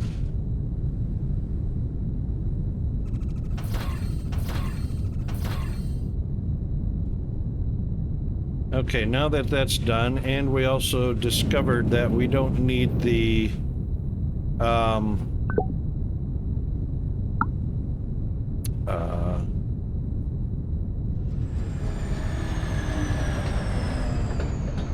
we don't need the pillar support.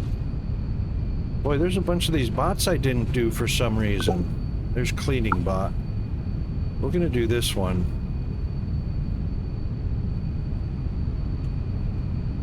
Alright, so we've got 3, we've got 4 products for that one. What's our cleaning bot require? Cleaning bot has 5. Plates, polyboards, machine parts, circuit boards, energy cell. Okay. So first of all, which ones are closest to the ground? Well, circuit boards and machine parts are pretty close to the ground. We can just split those off. You can only spawn 1 in creative mode if you are not on server. Yeah, there you go. You can spawn 1 in creative mode, Bandit.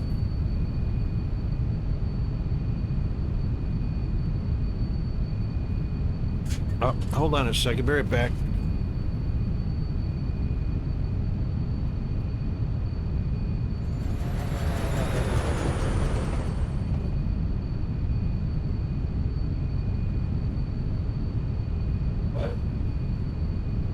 I'm not on a server. I could do that.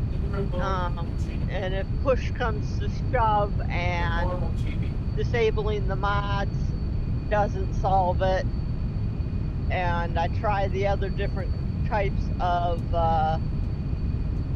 you know, if I try firewood and charcoal and I still have the issue, I might end up doing that, but I'd rather do it the correct way.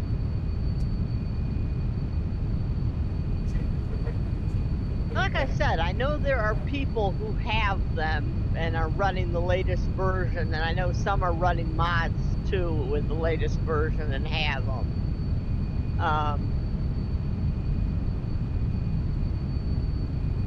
So it could just be that one of the mods I have that they don't have is interfering with it. That's, you know, entirely possible. Normal TV versus streaming. Channel 7, Channel 9, Channel Go.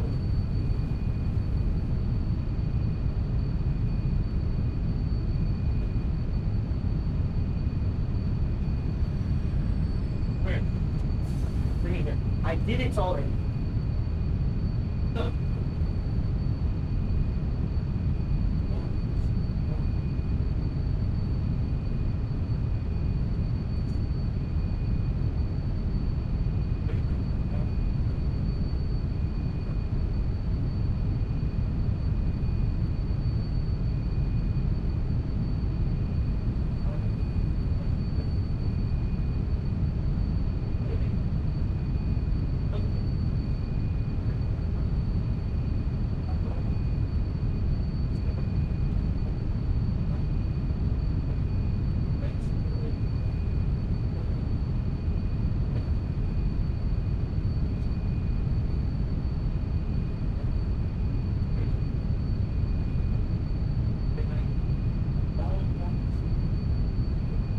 Shut up and listen.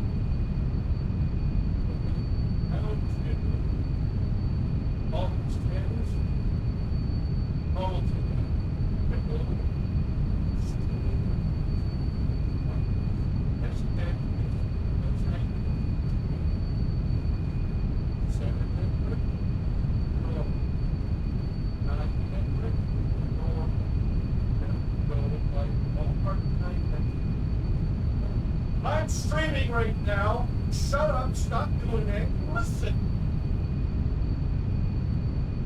Great.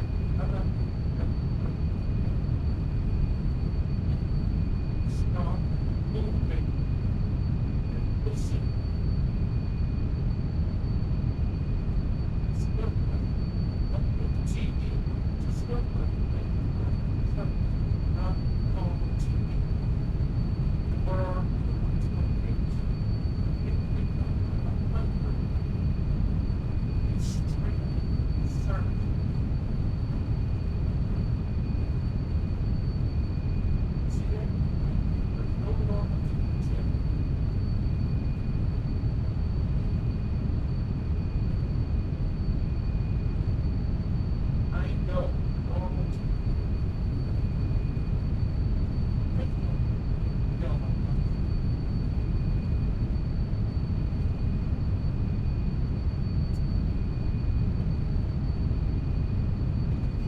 Well, that is unfortunate. Sorry about that.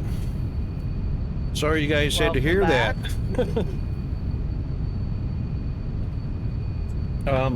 My second born was born with perfect hearing, but as he gets older, has gone more and more deaf.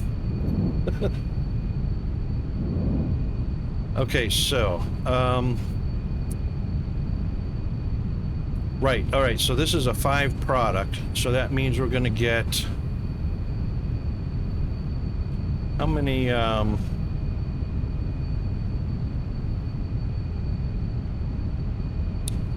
we can get a splitter in here.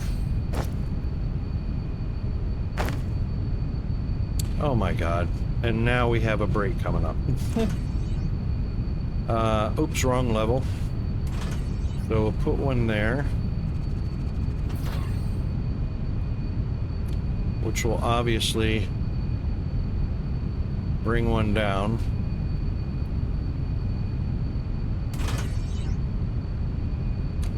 machinery parts.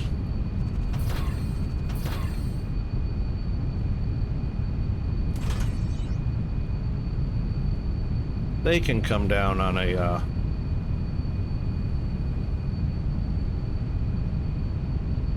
yeah.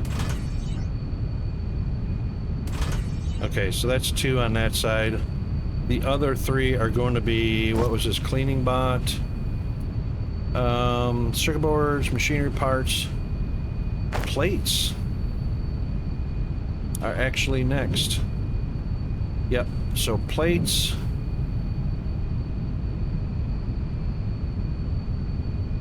I don't know why we didn't bring advanced machinery parts the rest of the way. Alright, so xenoplates, polyboards, and energy cells can all come down on elevators. So that's a 3 elevator setup.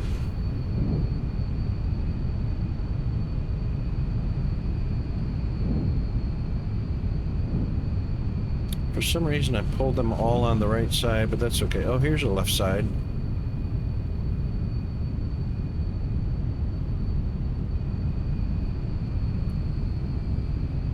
I guess it doesn't matter, right side or left side.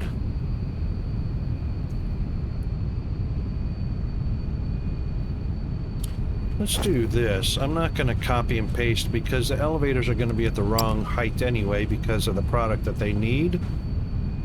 So that means we'll need 6 elevators, or 3 elevators, 6 parts. And of course there is a single gap.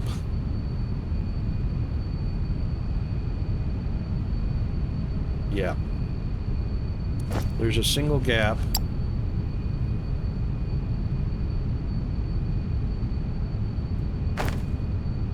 And oh, we did turn those long ways. So that is going to have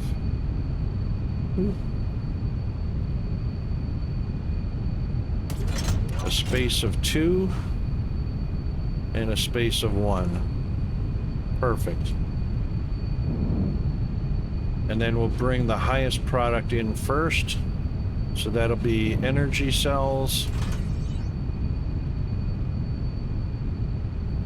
2. Oh, we got a heads up on an ad break coming up already. Wow. All right, so ads are once an hour, and thank God, because I'm out of coffee. Woohoo! Good timing. Need to refresh the coffee. So that'll be in about 2 minutes. We'll start our ad break.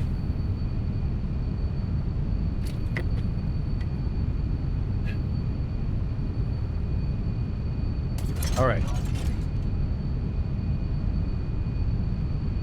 Energy cells, polyboards are on this level. And then, of course, our xenoplates.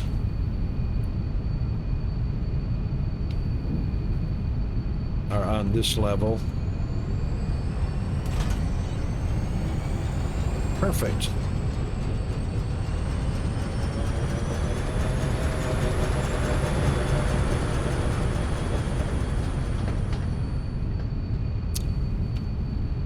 Oh, did you see that?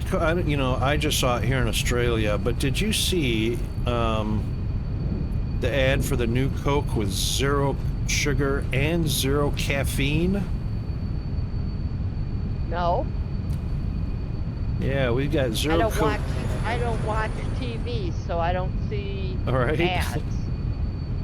So that's a new thing. 0 Coke, or 0 sugar and 0 caffeine. I like the 0 sugar Coke. But I kind of want the caffeine because that's my, if I'm not going to drink coffee for the caffeine boost, I'd like some in a Coca-Cola. It doesn't have to be a heavy, you know, overly it doesn't have to be overkill for me, you know?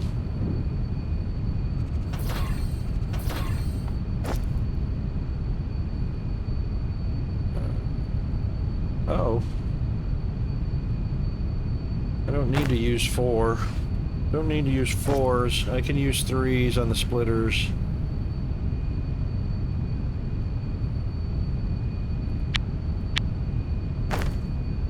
Oh, and there's our ads. Alright, let's get to a perch real quick. So we're not burning through jet fuel. There we go. Alright, we're going to do a quick ad break. I'm going to top up the coffee, but it's a good time for a stretch, a hydrate, caffeinate, bio break, all that good stuff. Be right back shortly. Hang in there.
All right, and we are back. Thank you very much for sticking through the commercial ads, which happen only once an hour.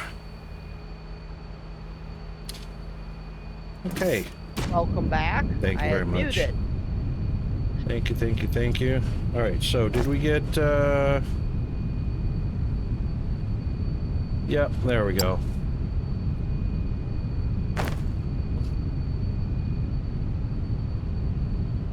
One there. one on the poly boards.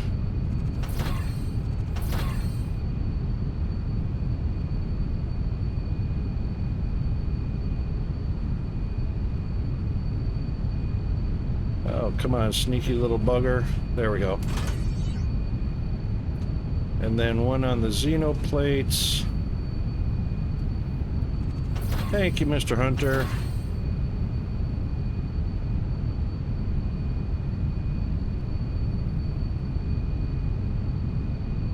Oh, come on, slide in there, slide in there. All right, press the X.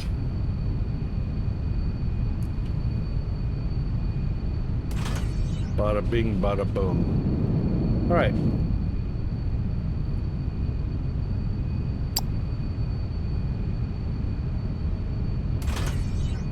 One there.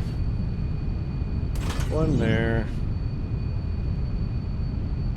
One there. Plates, polyboards, energy cells, machinery boards, and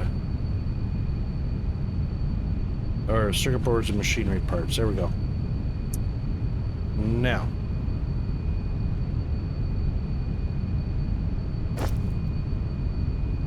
yep, we've got one of each happening.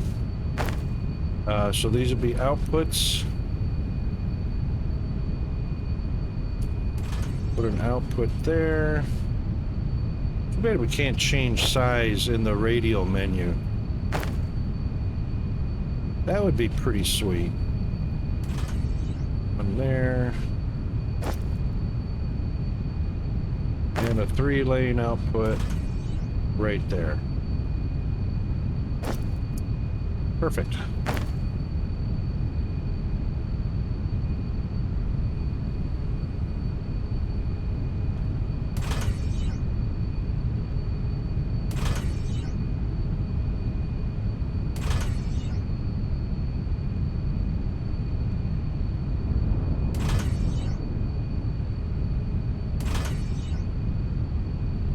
Now we are going to leave a path here. We've actually got plenty of room in here so that we can have a switchback.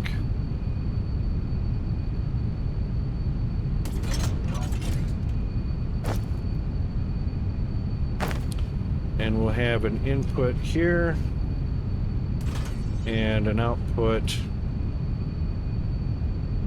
there and an input there.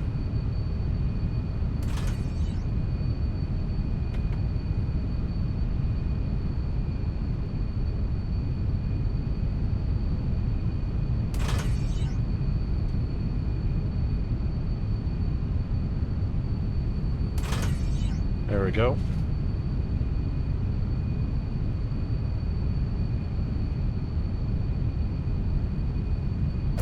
Right, that means we can put our factories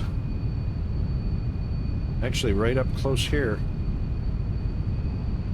They're all in line. Let's keep them in line. They look neater when they're in line.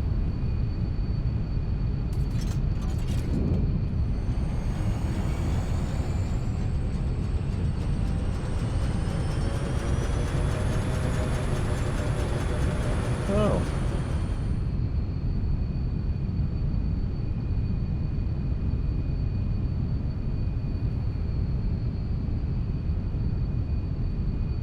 Why does that look like it doesn't fit?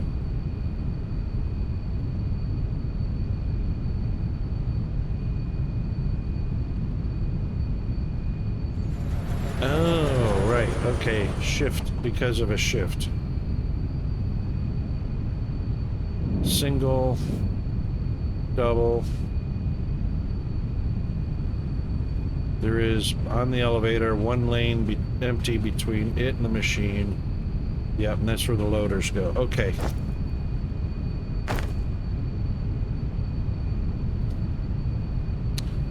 So this will be a product output.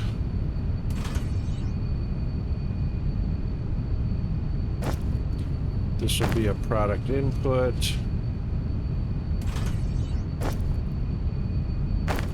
find a product input.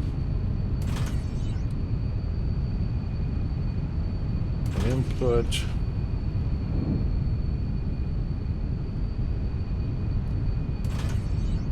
Input.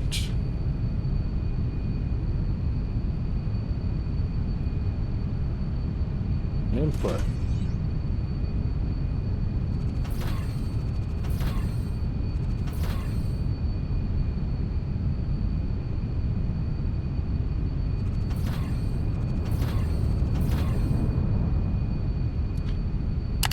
No, don't need that. We need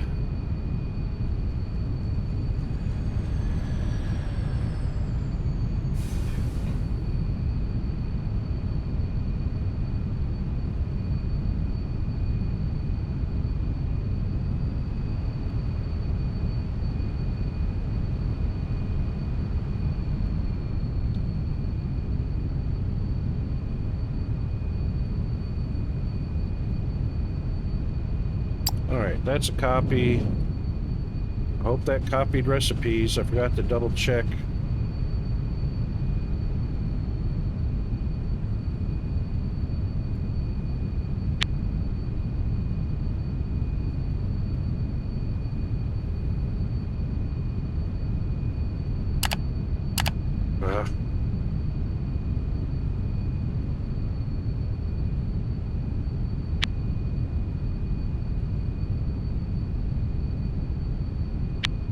That's 4. That's 5. Oh my god. Oh, because I don't have any. Damn it.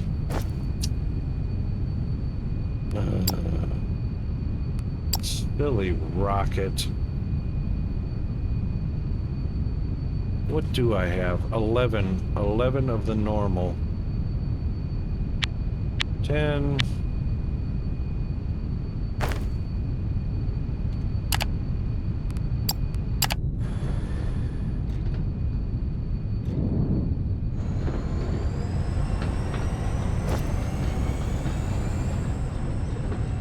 See how it's so much easier to have pick boxes right here.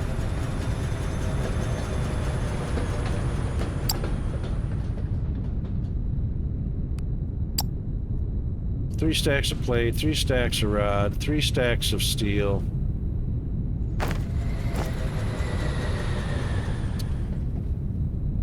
All right, what did we end up with?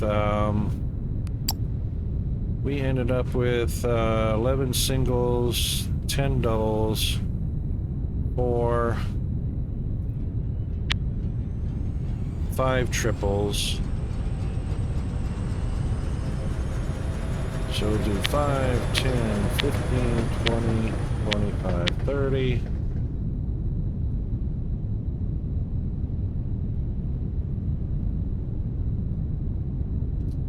You know what I wish the copy paster, you know, the blueprinter thing? I wish what it would do is leave a ghost for any item you didn't have in your inventory. So like for that factory production line where I was missing loaders, it should leave a loader, so that a loader ghost, just like in, you know, Satisfactory, or maybe it was Factorio, I don't remember. And as soon as you crafted that item, handcrafted that item, or picked them up into your backpack from somewhere, and you were within range, it would just plop those in. Like, I'm in range now, it would just plop those in where they're missing.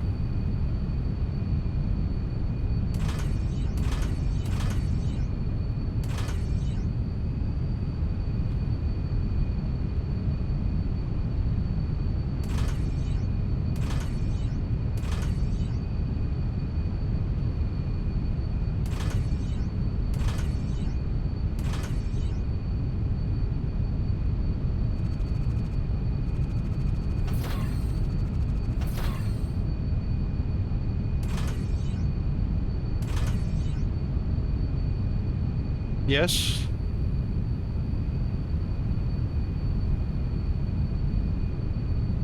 I don't think the K menu works without the duplication, or does it? No, it doesn't.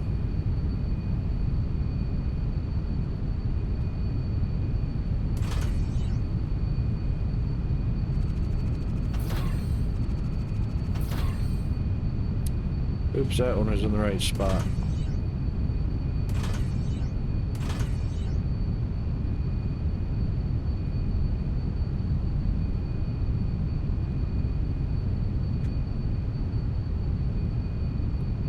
Just open it, hold left click.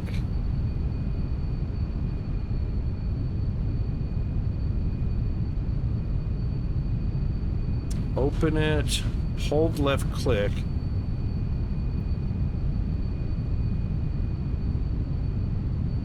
Right click.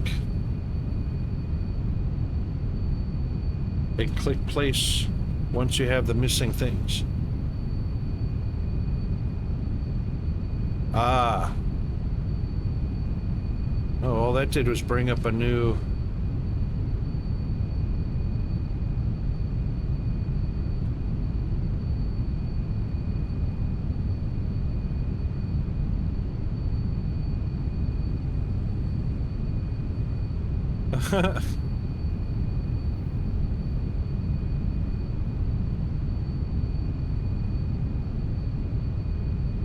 Confirm paste, right.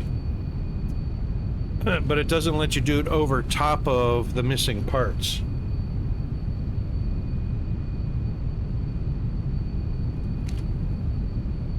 Right? Right. Right?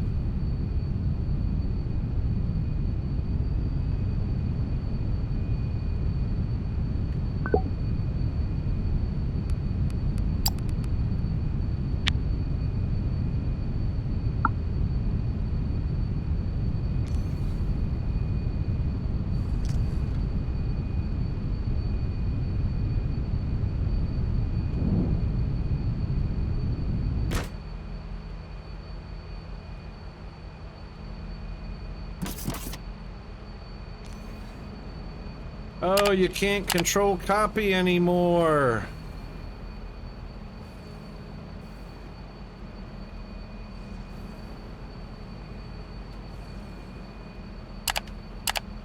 That sucks because C is the construction mode now.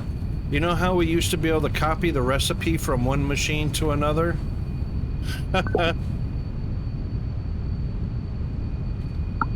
You can't copy it now. That's a bummer.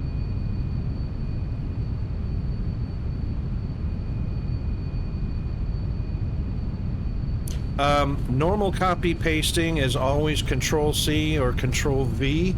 Control C copies, Control V paste. You can use Control X,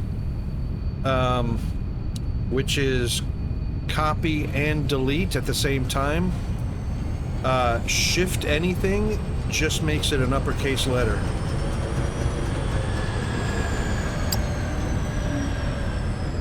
Oh, it's not shift. Oh, shift right click.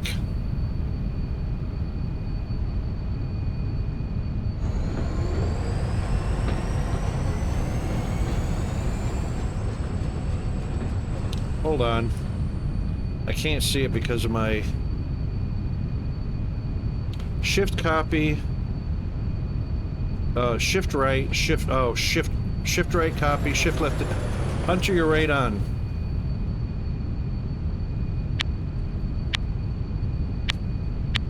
Yep, you know what? So the hotkey that we were using before was Control C, Control V.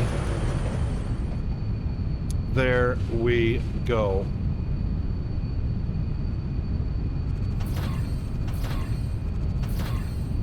Well, that's a relief. Yeah. Save a lot of time there. The thing, you know what? I'm sorry, not Hunter. LC Games. I have not played with the new update yet, and bam. Sorry, LC, you and Hunter are almost the same color green, and I just confused you guys right off the bat.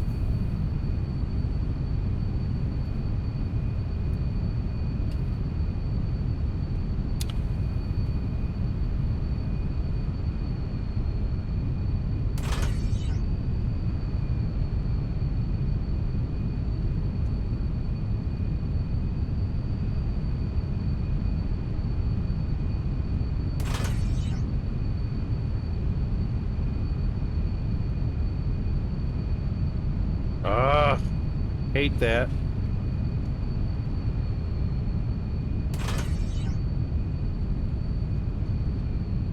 Okay, those are in. But you were spot on, Elsie. That was it. I didn't even realize that was changed in the update. Or in the update previous to it. Because I haven't played in 2 updates. Alright, everybody's green.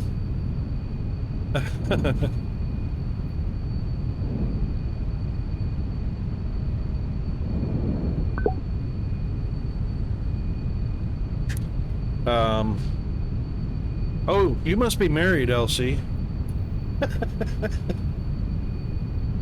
The key to a successful, happy marriage, she is always right.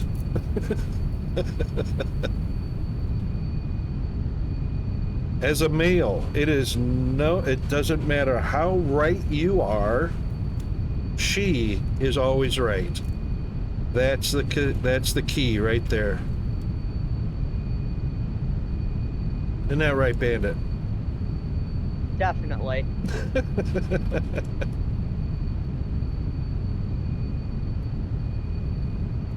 You know, I don't even know if we got I don't know if we have a cleaning bot contract. But that's right, we need to get him in there. Minimum amount to move 18 item. Oh, you know what else was updated? Storage capacity, or shipping capacities.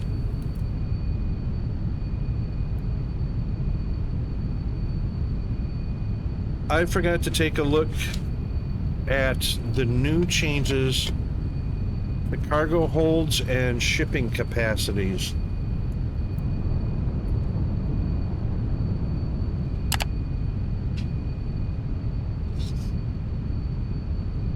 $36 items for a T2.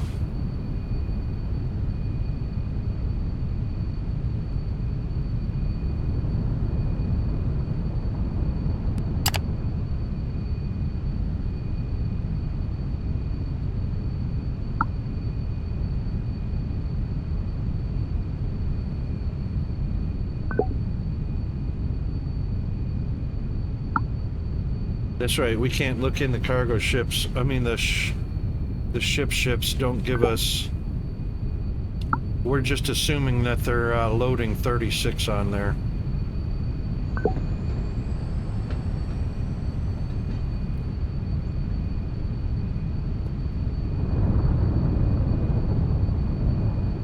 Yeah. So if it took off, it took 36. It doesn't take less than that.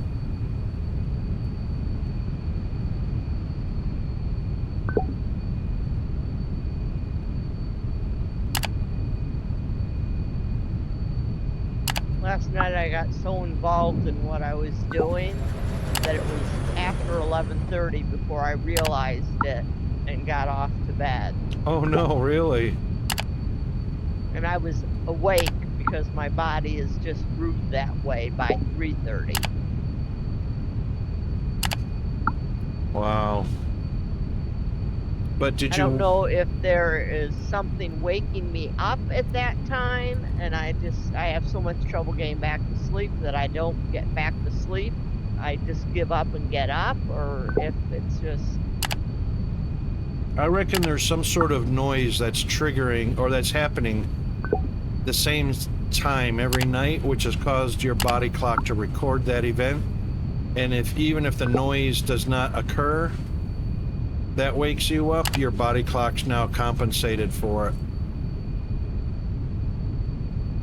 That is kind of my assumption, that it is just something was waking me up at that time, Yeah. and my body is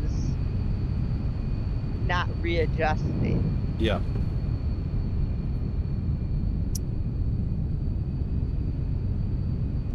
All right, I put down 5 assemblers initially for each of these factories just to get them started.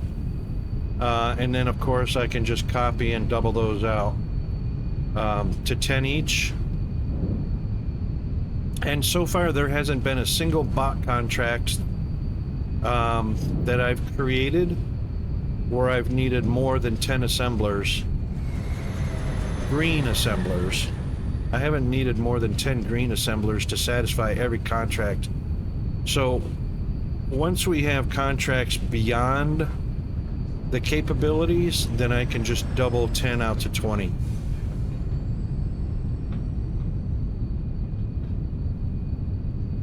So we've got plenty of room to expand out here if we need to. All right, let's go to the cleaning bot. That was highlighted for some reason, probably because it was a contract we have. So let's take a look at our galactic.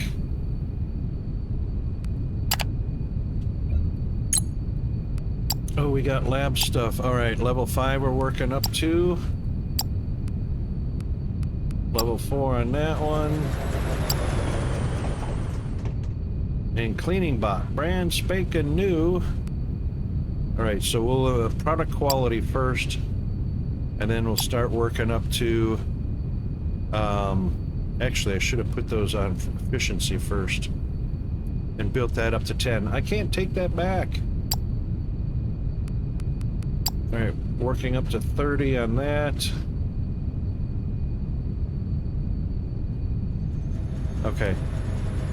Now, not that one. Sales chart. Where is cleaning bot? Here we go, cleaning bot.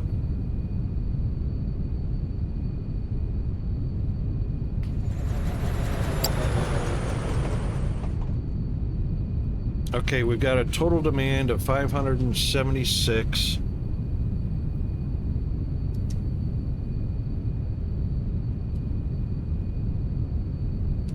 Wow. Production capacity of 2,450. See what I mean? 5 assemblers will give us almost 2,500 per hour, which is 5 times total demand between 4 planets is 576 per hour.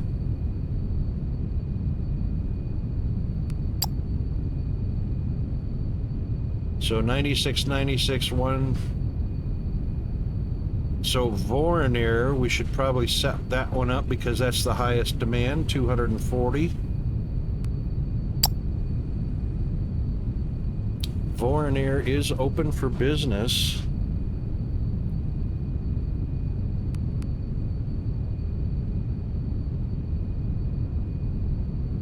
Oh look, it needs a miner bot. Maintenance drones. Miner bot's 900 an hour. Cleaning bot's only 82, so that's up from 79 that I had it marked for on my cheat notes. Mining drones 109.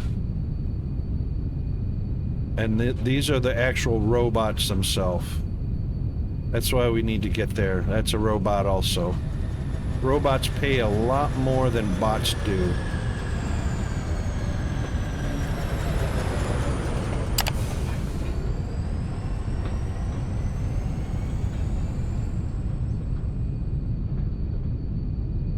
Oh, have I already got maintenance drones going here? Cool. And mining drones. And transport bots. Alright, cleaning bots is open for business. Supply route capacity is 3 ships. Available capacity, oh okay, so all I gotta do is save and we're done with that. Right? Should be. Gosh, been so long since I got into the galactic market, I can't remember.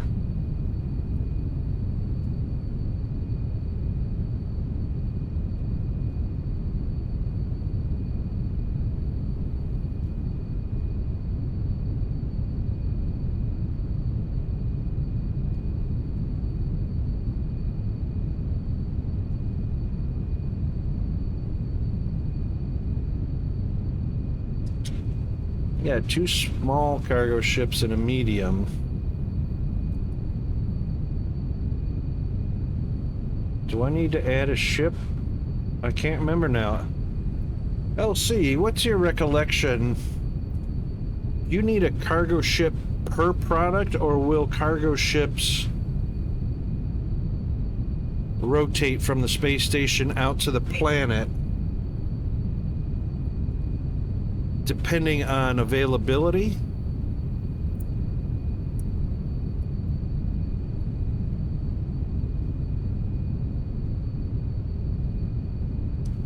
Because it doesn't say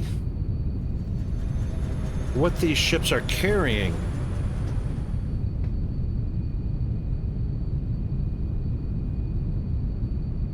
Oh, each planet gets a ship, not per product.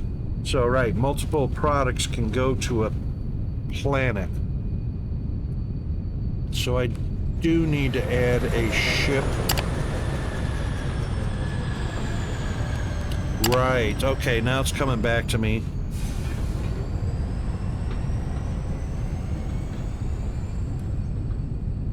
Yep, R&D, I remember that. But you can only assign 3 in the R&D, correct? Let's see. Add a ship. Okay, hang on. Vornir. Space station. Spaceships. Buy a ship.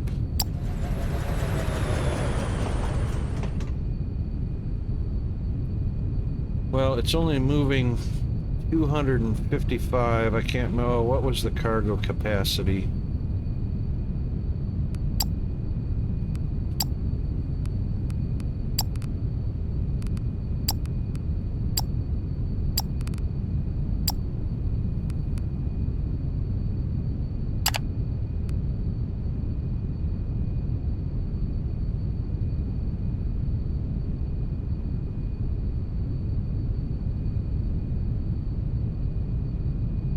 Wait, 240 bots are only 55 kilograms? Oh, that's each.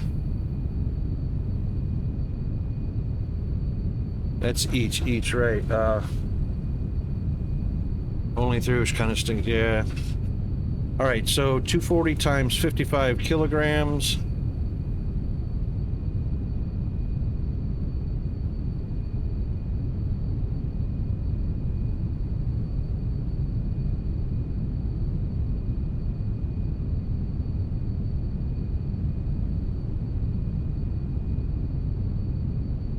Where's my calculator? 55 kilograms times 240. That's 13,000.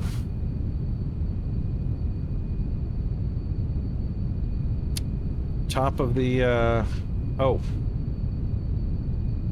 Yeah, that's for all 3 ships.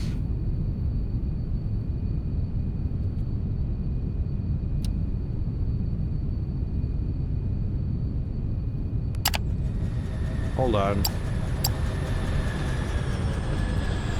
Where's my cleaning bot?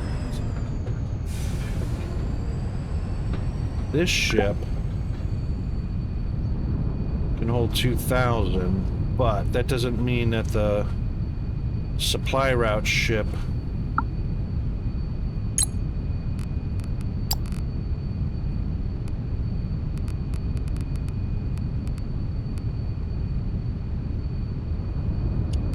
planetary shipping. Oh, here we go. Cargo space is 2,000 kilograms. I need 13,000. That's for a T2 small. Geez, almost all of these are T2 smalls.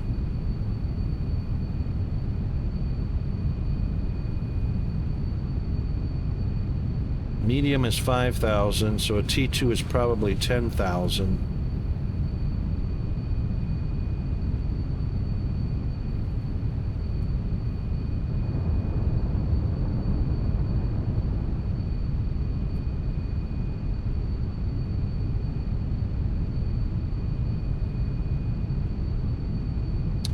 Yeah, so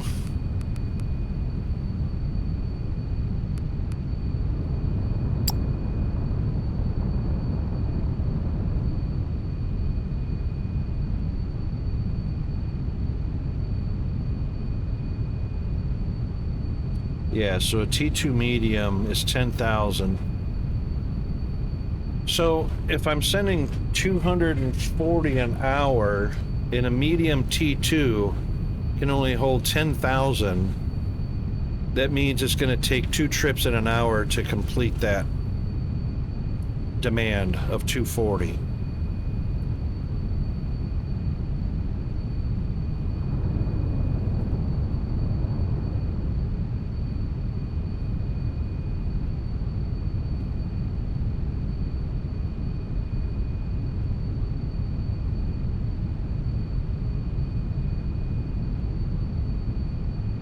Minimum shipping pad size is medium. Oh, right. We're using smalls. So the ship that actually leaves... So this shipping pad right here, because it's a T2 small...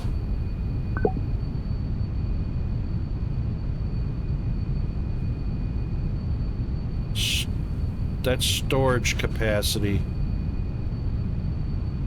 This ship is actually not just going to the space station. It's going to the space station and then flying out to a planet and back.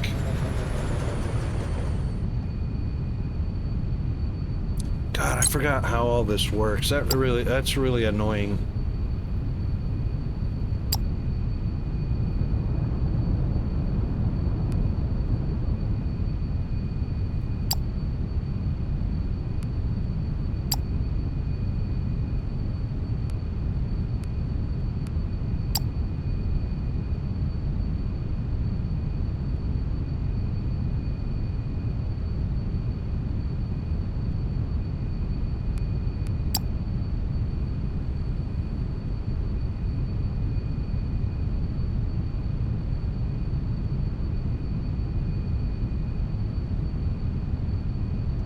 You know, it's funny, this research lab doesn't mention anything about weight reduction.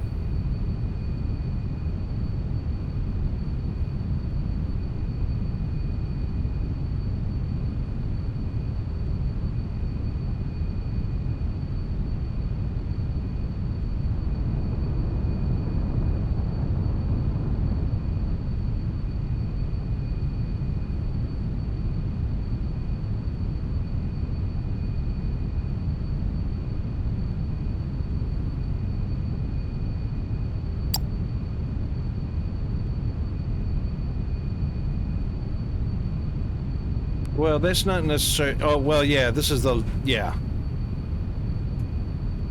Yeah. I always level them all up to level 5 as soon as possible. If they're on sale. We just started the cleaning bot. That was just a once-off handcraft. Same with maintenance drone. Oh, actually, maintenance drone's on the market. Yeah, okay.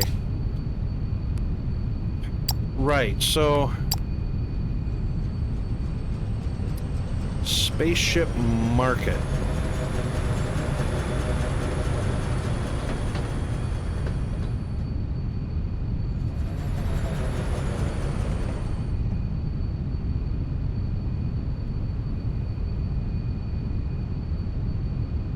Oh, this is not going to be... Okay, so this is going to be for planetary, not for... Or this is going to be supply route. So I can assign it to...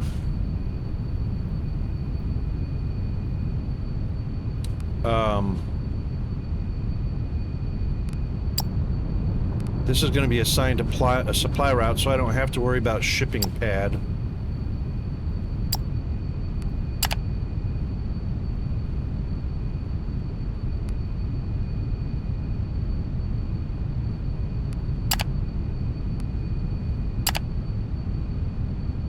Right, it's okay, so it's not assigning it to a product, it's just to a planet.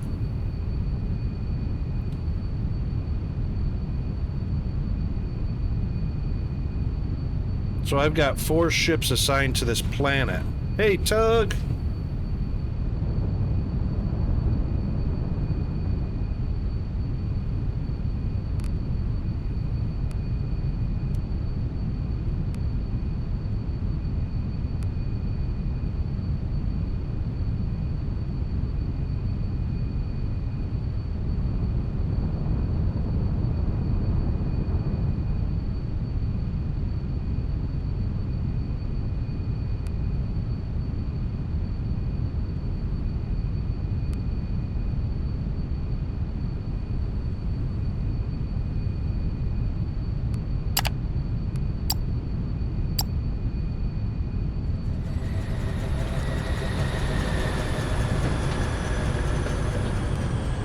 Shoot, what does it say for total capacity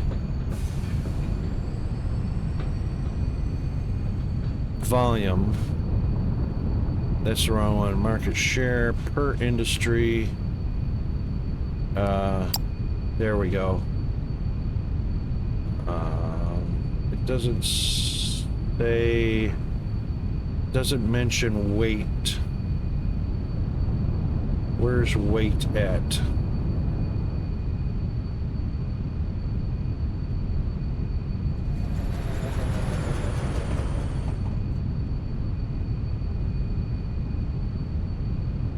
I want to know the total weight of all products being sent to that planet. I can deassign some of those ships, can't I?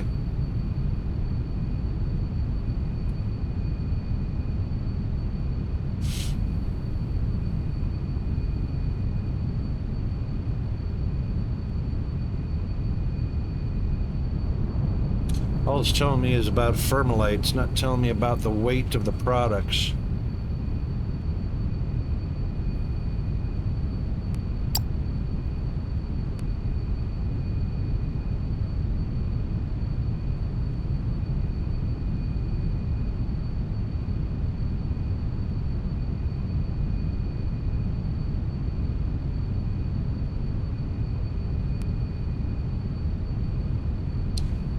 I've got 900 kilograms per hour capacity.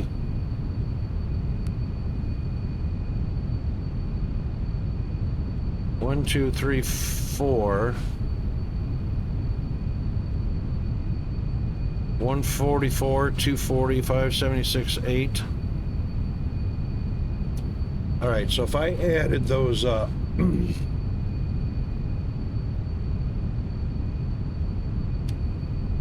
so if we've got 816,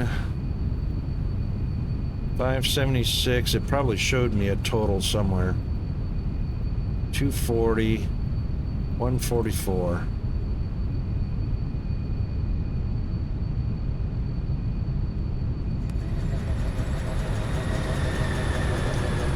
That's 1256 per hour. That's items, not weight. 1256 per hour.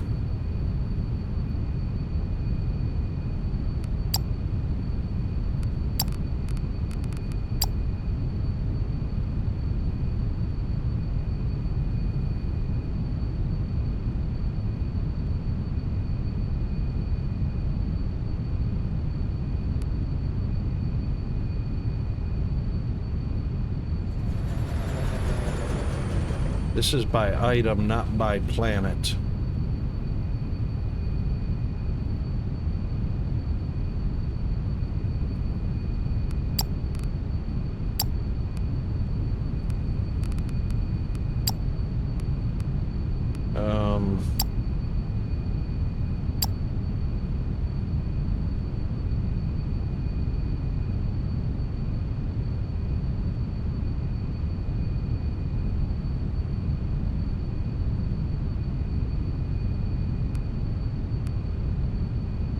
Dang it, it's just not giving enough information.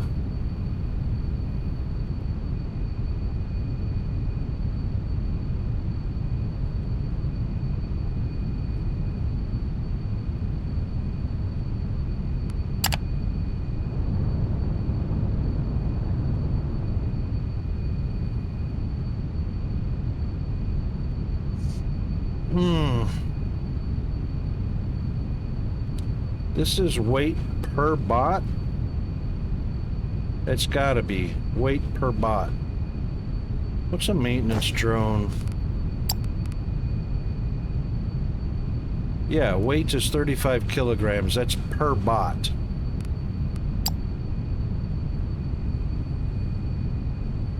Times 144 per hour.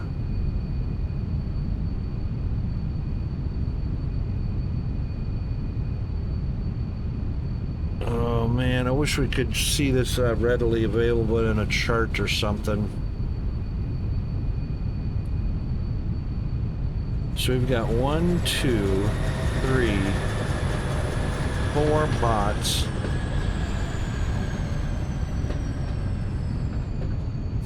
So 20 kilograms, 816 an hour. So that's 1,600. That's 16,000 kilograms per hour. 800 times 20. So 2 would be 1,600. 20 would be 16,000. That's 16,000 per hour. That's already more than one T2 medium shipping.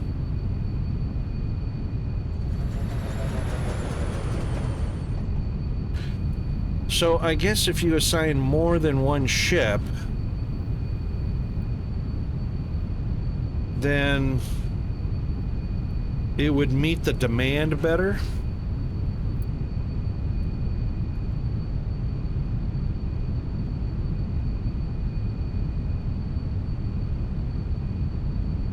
I mean, we've got 912,000 kilograms between 4 ships. But we've got a medium cargo, a small T2, a small T2, and a medium T2. So if it's per planet, we don't have to have all of these ships.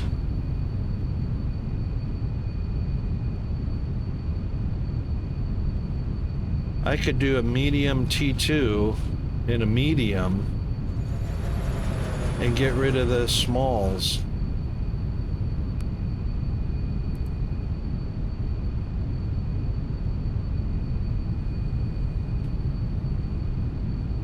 Because these guys are consuming more fuel in more trips than a medium.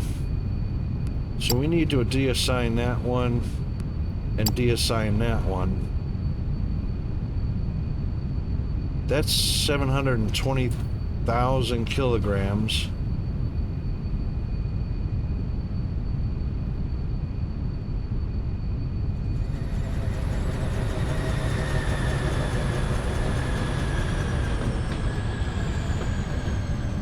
So far, max demand is satisfied on all the products.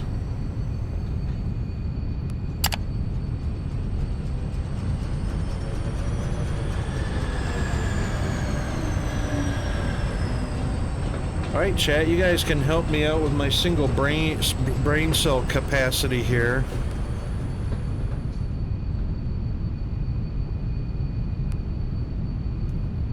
Am I on the right am I on the right track, or am I just completely mad?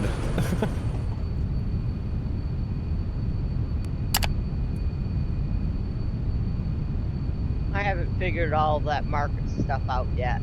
I thought I did at one point, but I'll be damned if I can remember anything that I figured out. Which is really sad.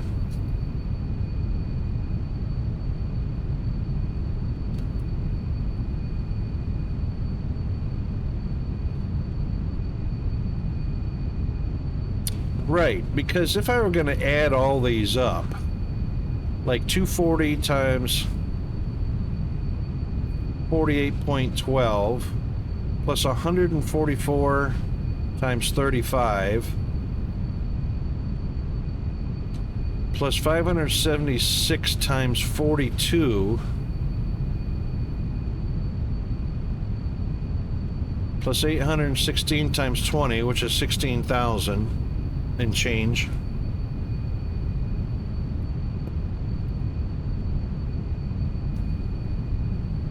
Okay. So this ship is capable of 480,000 kilograms per hour. Okay. All right, I'm going to calculate one just to make sure, or just to see if I'm on the right path. So 816 times 20. That's 16,320.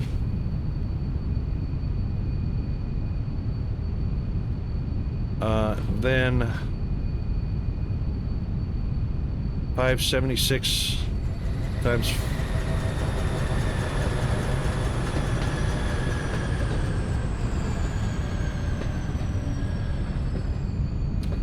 42.5.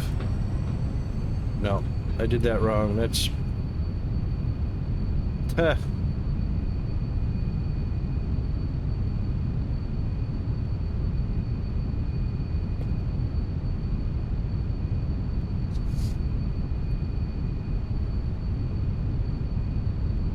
There's an easier way to do this. I'm so silly. I'm trying to use a calculator for each of these, and that's just ridiculous. Okay. It's Monday. It is Monday, but there is an easier way to do this. Oops, let's turn that off just for a second.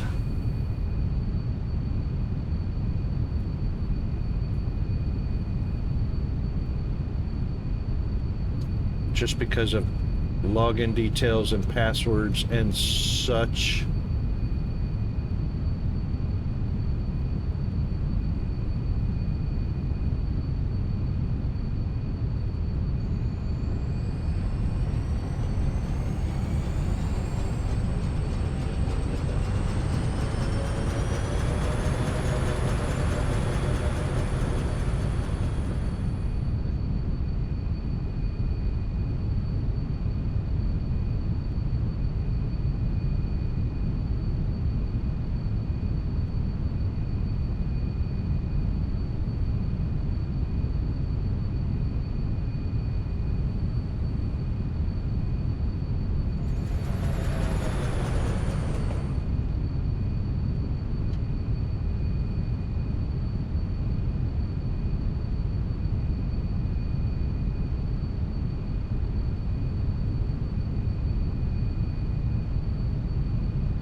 Okay. So we were doing a sheet. We can just do a new one real quick.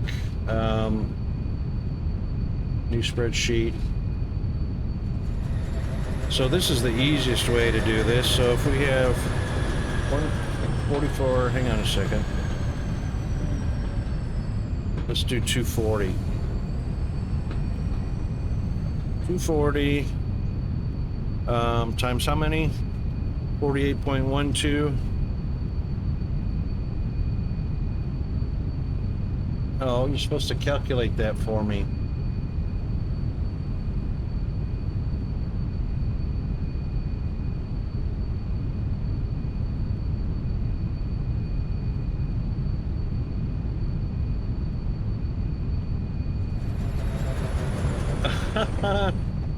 Why isn't it calculating for me? We want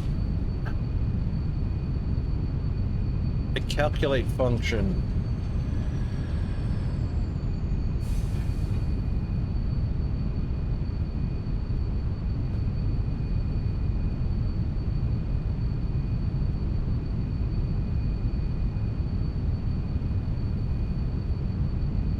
Oh, equals first. That's right.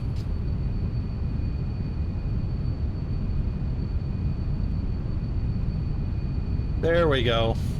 Thank you. Yeah. That's what it was. It was equals first.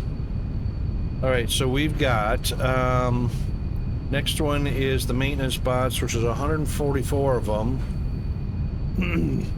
Times 35 kilograms. Boom. Thank you very much. Thanks, Zombie. Of course, I know you do this every day as a living. Next one is the mining drones, which are 576 at 42. Hold on.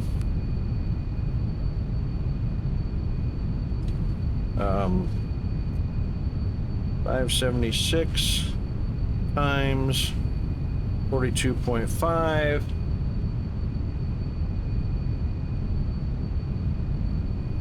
That's the mining drones, and then the transport bots. 816 times 20. There we go.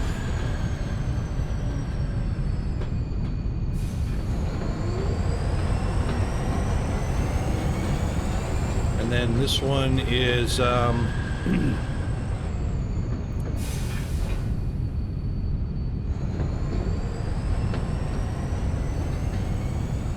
this one is an equal sum of the range A1 to A4. Oh, nope.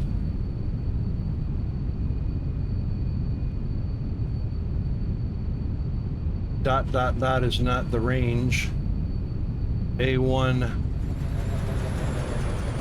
Nope. Nope. A1 to A4. Oh yeah, that's right. Oh, it's a colon, not dot. It is 2 dots. There we go.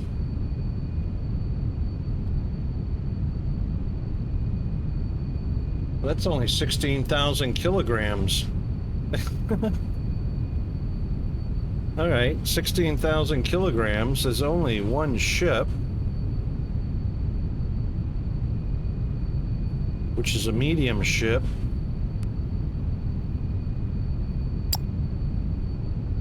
At the cheapest fuel cost.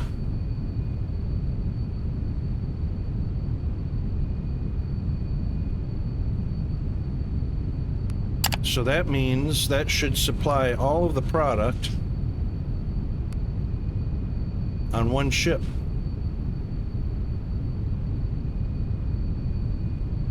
Which is 16,000 per hour.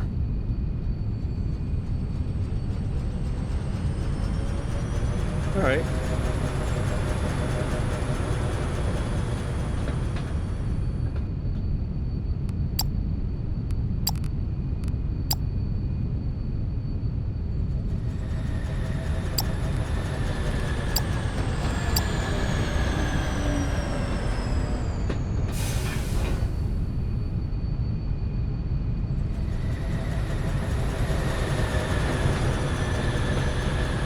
Thanks for that, Zombie. That helped out quite a bit, mate.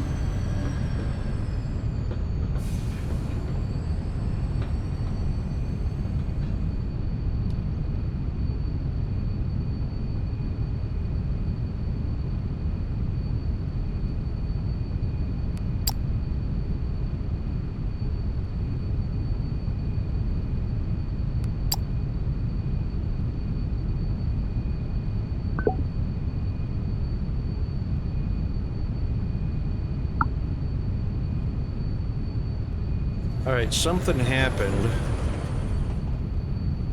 We've dropped to... Oh, shoot, ad break. I've been hovering this whole time, wasting fuel. Let's have an ad break real quick.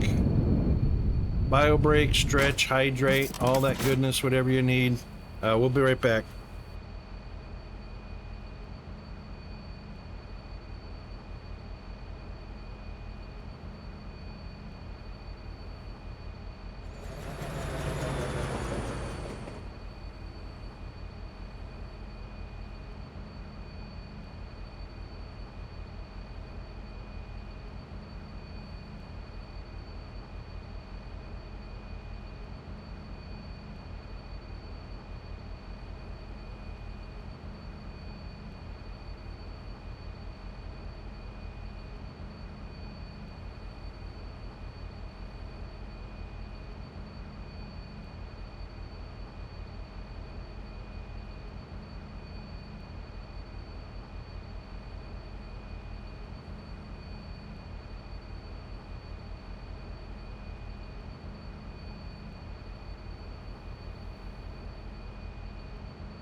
All right, welcome back, everybody. Appreciate you hanging out through the ads. That'll be it for ads for another hour. We need to take a look at why our finances dropped from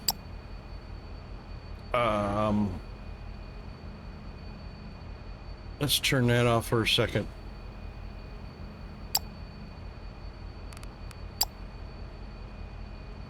We've dropped from, well, that's our profit. We were up around 517, but 484 started dropping to 369 to 353.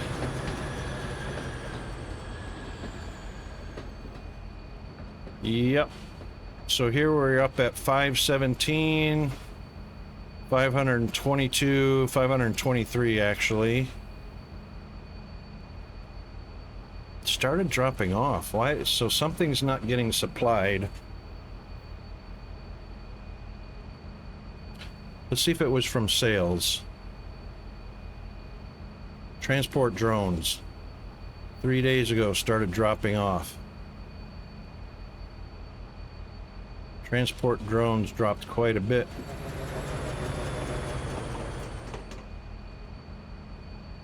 And maintenance drones have been fluctuating. Not horribly. So transport drones. Something's up with transport drones. So transport drones. Oh, that's transport bot. Wait a minute. Transport drone or transport bot? Bot, drone. Purple ones. Thank you, autosave. Right here.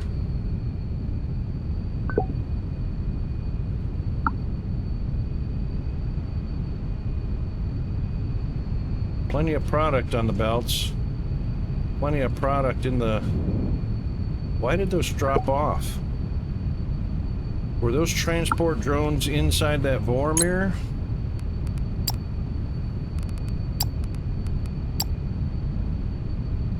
Or Voronir? Nope.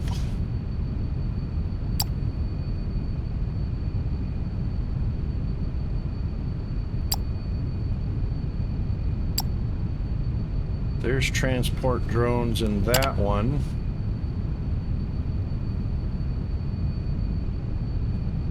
I've got market lead on that, so that's not it.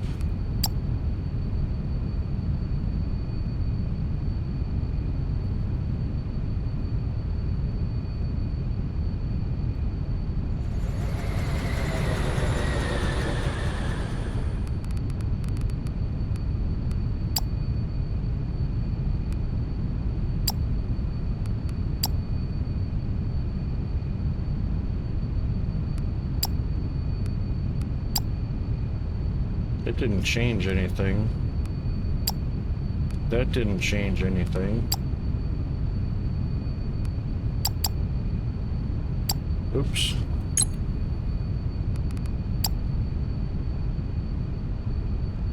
Transport drones.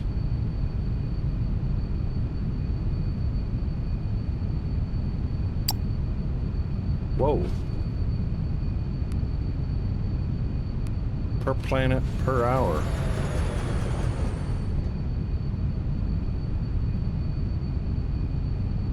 Seven planets demand these.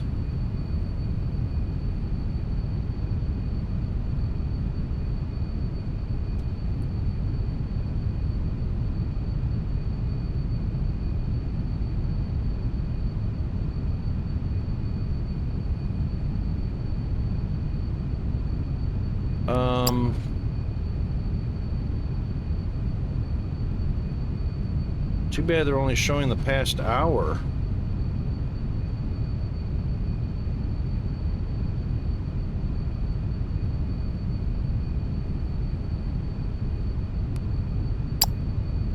What happened here?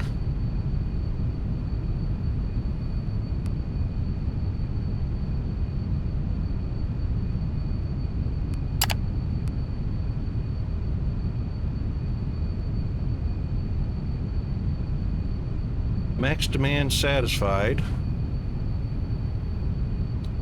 Okay, so it's not that planet. Oops, keep doing that.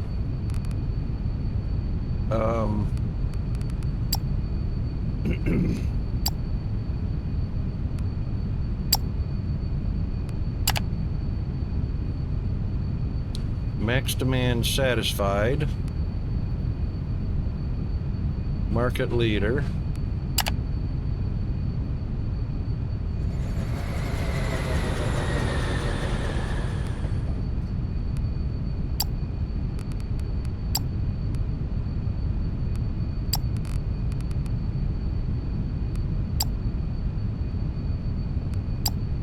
Too bad this won't stay up. Malekuth. Max demand is satisfied.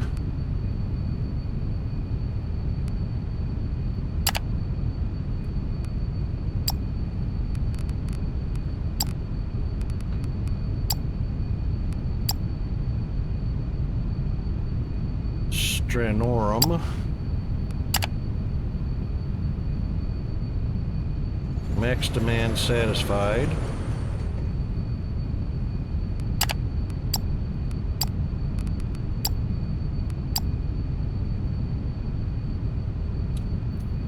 Thranen.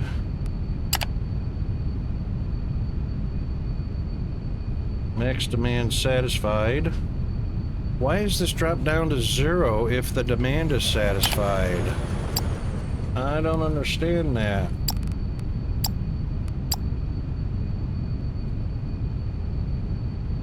Belrius. The ship needs to be assigned before it can configure. Ah.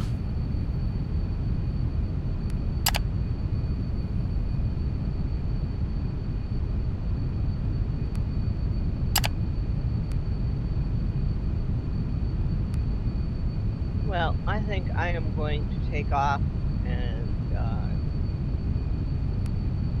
shut down the computer. No worries. Get to bed at a semi-decent hour tonight, since my body will wake me up at an unreasonable hour in the morning. Right. Well, thanks for coming by. And thanks for the redeems. You're more than welcome. I always enjoy your stream. Thank you. And have a good rest of your stream and day. Thank you. Have a good rest when you get there. Yeah, it won't be long. I figure I'll read a chapter or two, restrain myself, and get to bed, like I said, at a decent hour. Right on. So, good night. See you tomorrow. See you next time. Cheers.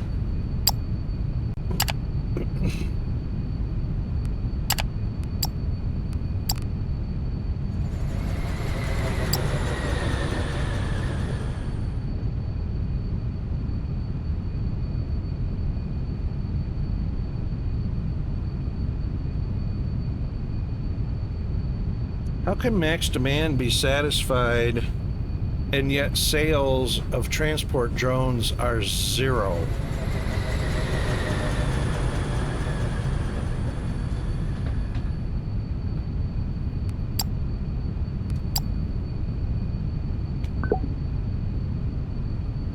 Transport drones are stocked up.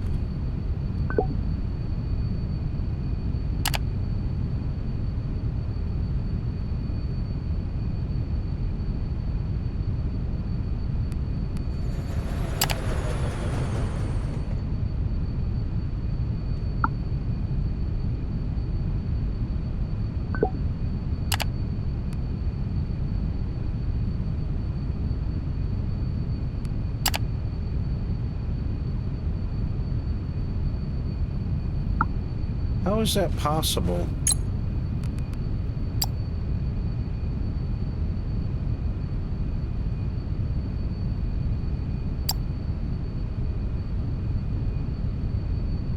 One assigned shipping pad.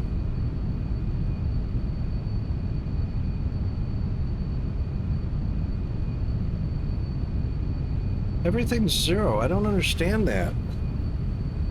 What the heck? Something changed.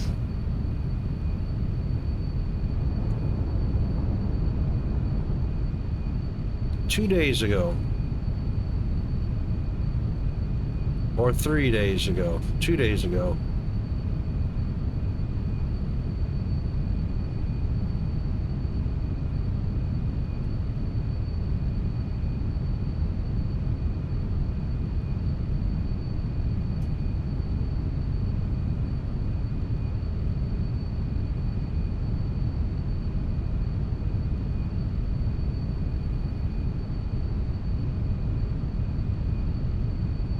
What the heck?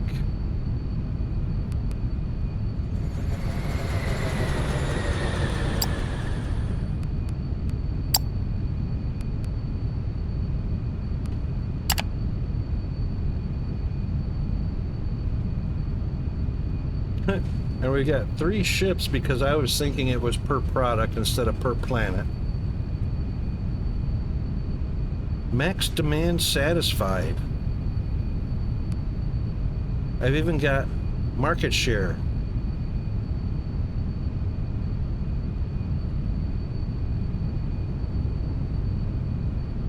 $47.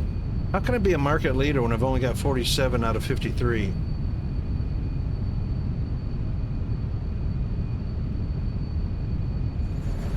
Logistics and mining.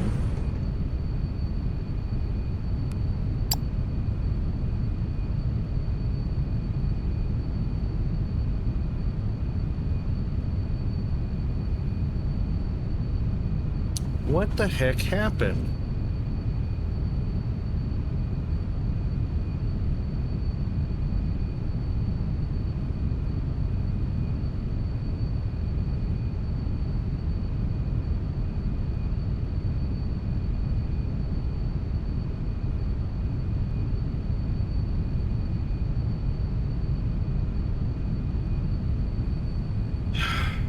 I don't get it. I don't get it.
Max demand is satisfied, but 0 sales.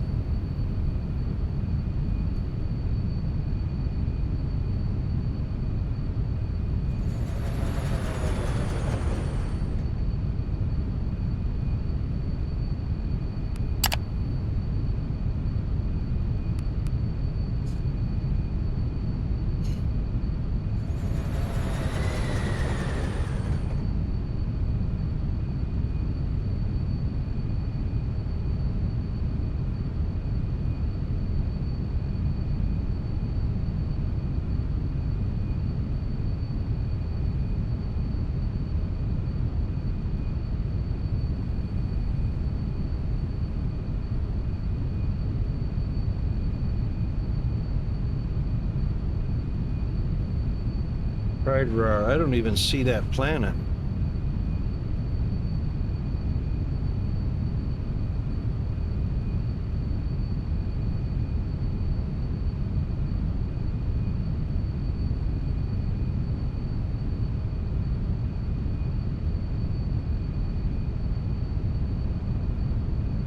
There it is.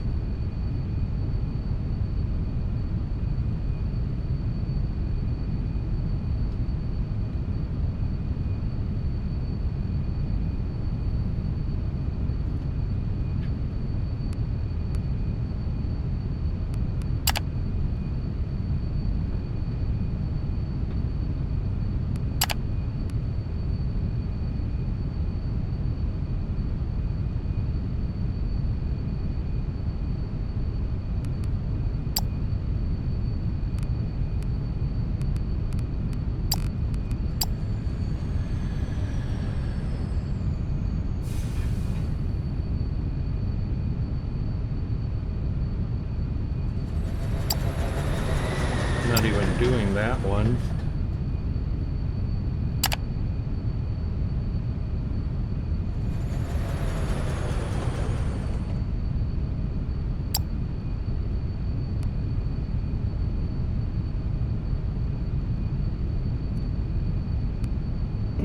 I don't get it. I don't understand why.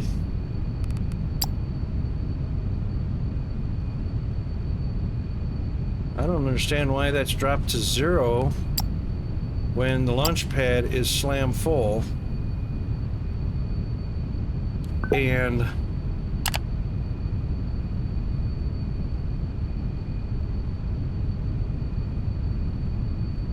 do I need another cargo ship?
I haven't seen any ships come down to get this.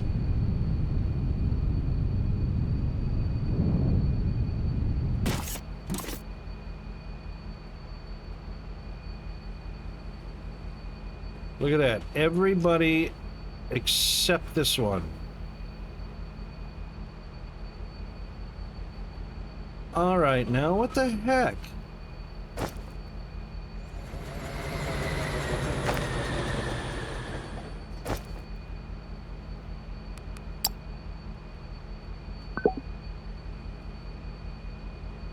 Help! Damn it. There's currently no cargo ship inbound. I just added 2 more to the availability. Planetary shipping.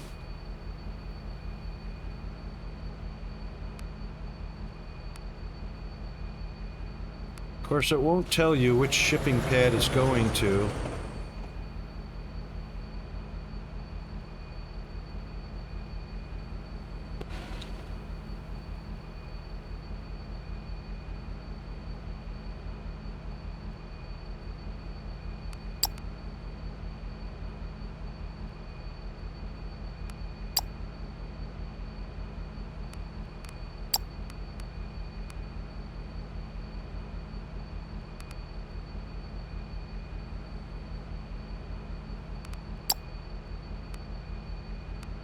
Alright, we've added another planetary shipping.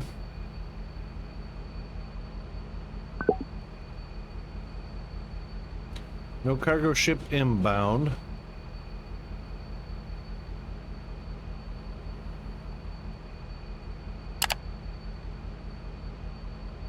There's enough available.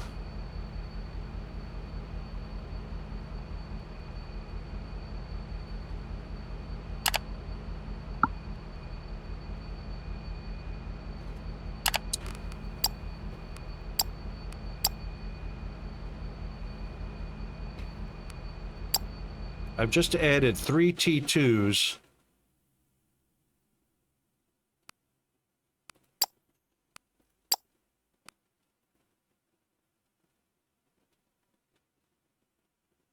And they're still not coming down to the platform.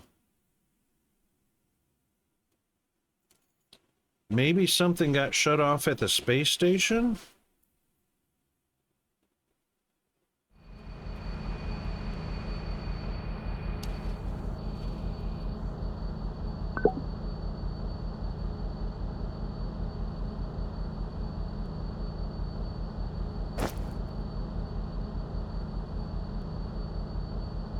There are 52 in there. Oh, wait a minute. There's only 52. It needs 53. What?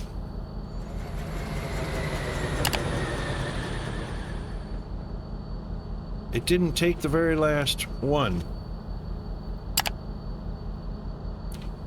Now it's inbound. Why the heck is one stuck?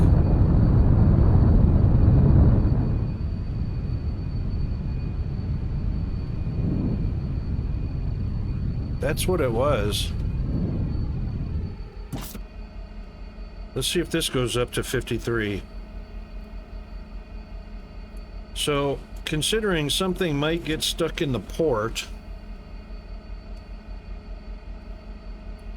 game glitch, of course. Oh, hang on, these should be filling up. They're not filling up.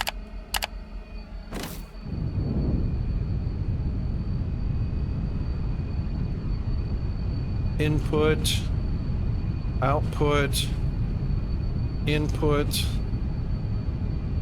Oh, yep, there it is.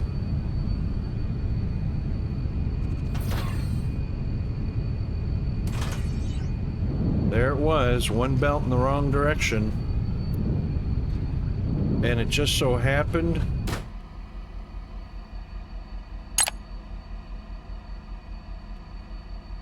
it stopped at one short.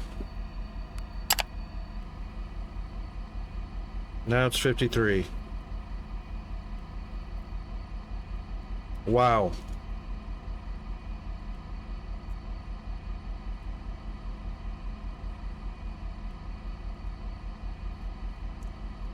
Well, we got there in the end. Both brain cells.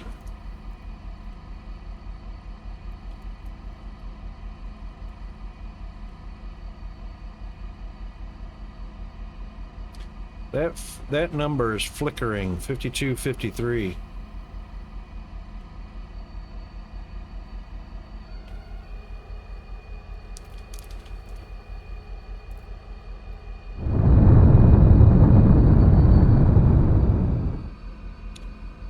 Because that's how fast it was loading.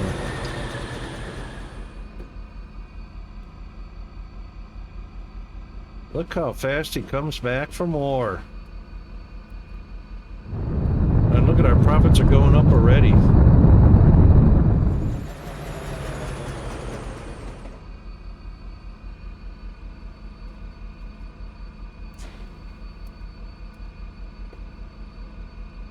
So we went down to 336, something like that.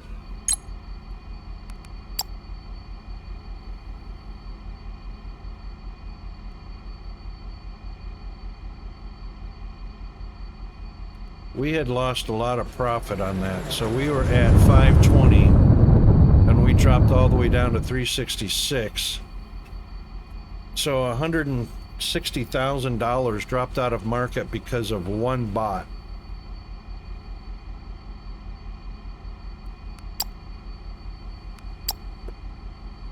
That's crazy.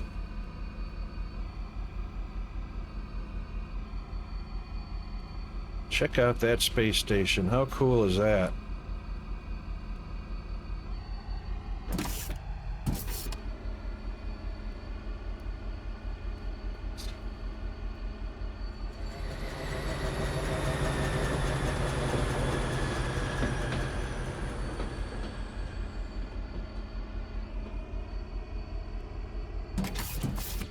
So he's loaded and ready to go.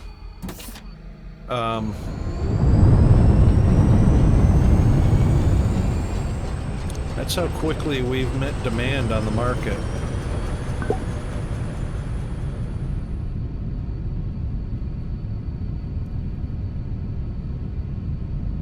Sheesh, I wonder why it was saying met demand when it was not. That's a serious game glitch. Max demand was not met at all. It was 0. Oops.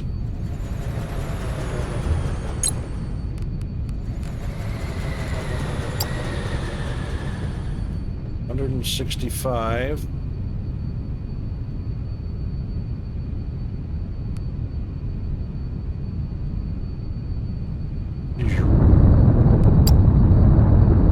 Coming back up. Okay, so that's fixed. Sheesh, what a distraction. Hate that. All the belts are loaded. That's good. Alright, cleaning bots should be doing pretty good.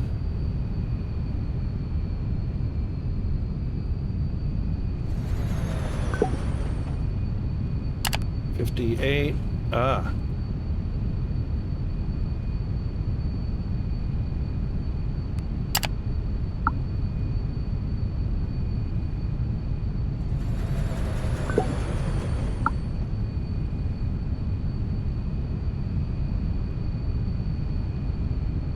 Keep that sales increased. Cleaning bot, 120. That was based on only 36.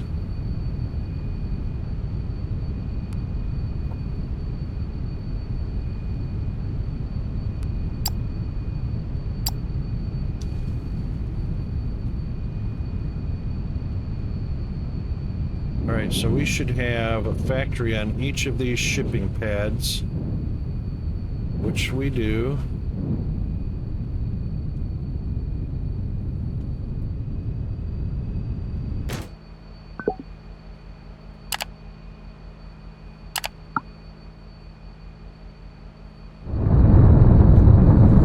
Let's go flying. Hey, our altitude. 350, 380, 400.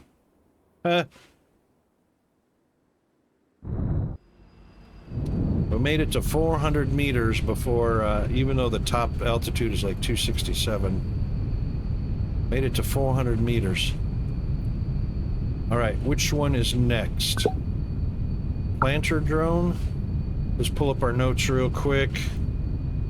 And we're gonna double check prices.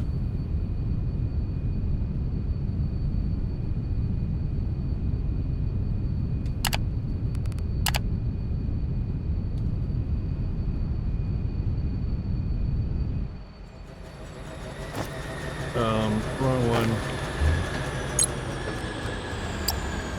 Commerce. Alright, we've got transport bots going, heavy duty. Transport drones are back in business, thank you very much. Aquatic bot. Where's our price?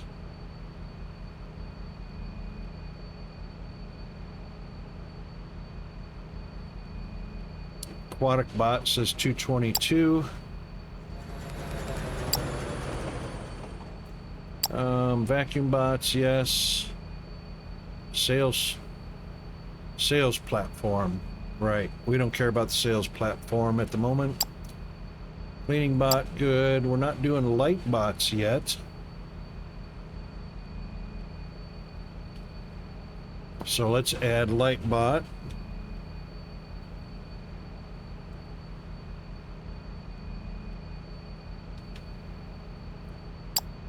And oops, keep hitting we're not doing snack bot yet.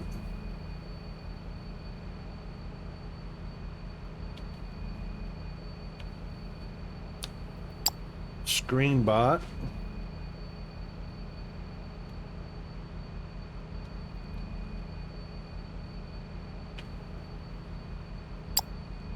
Operator bot.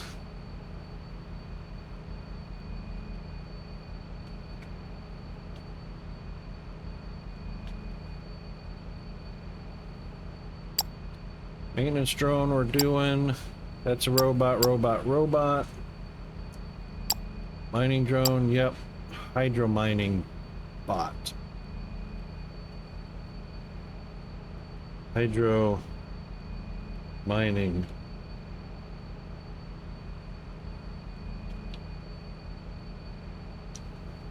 That's a robot. Planter bot.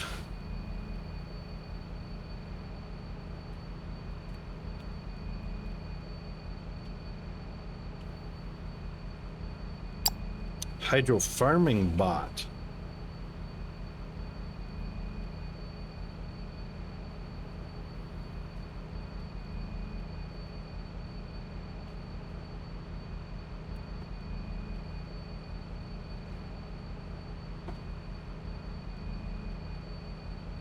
That's a robot. Science drone, marine exploration bot.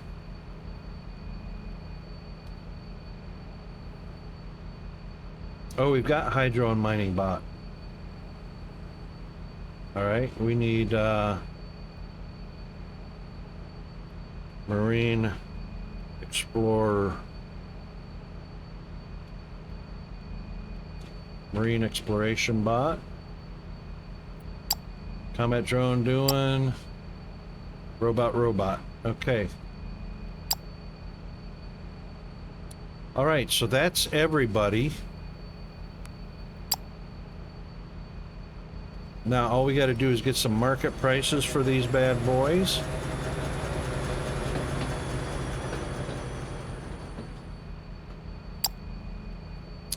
So the way to do that,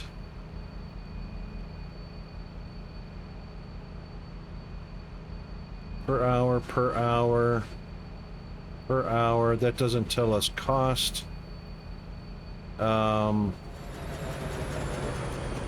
That's not the price, that's the quantity. All right, so not finances, not galactic market.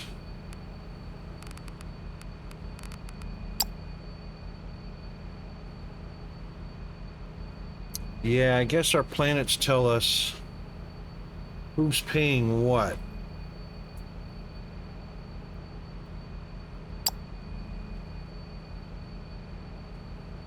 So every planet's going to be different. So Lightbot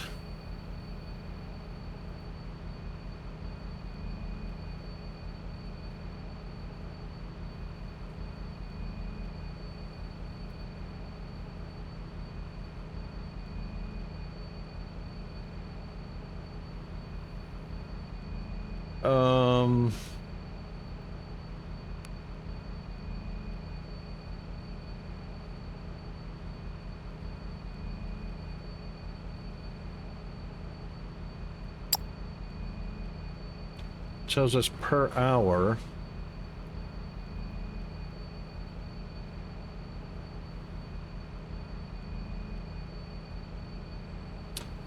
Where did we see? Was it in the details? Volume per hour. Base value 41. Okay. Man, we got to come all the way here to details for a planet to see what the price is.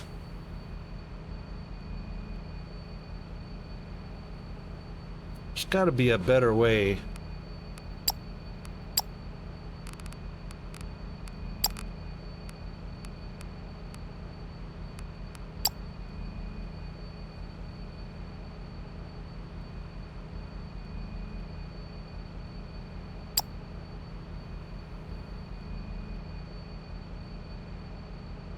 Not in the lab.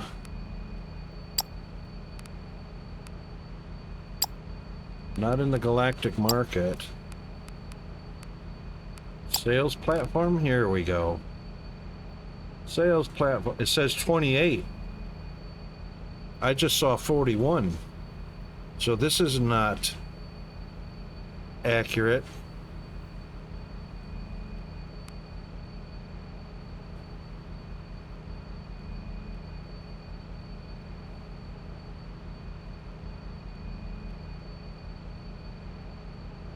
So I saw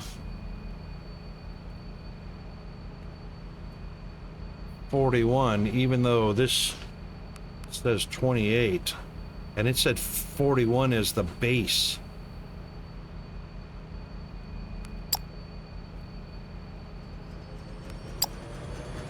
But if you go to 50%, it's 42. Interesting.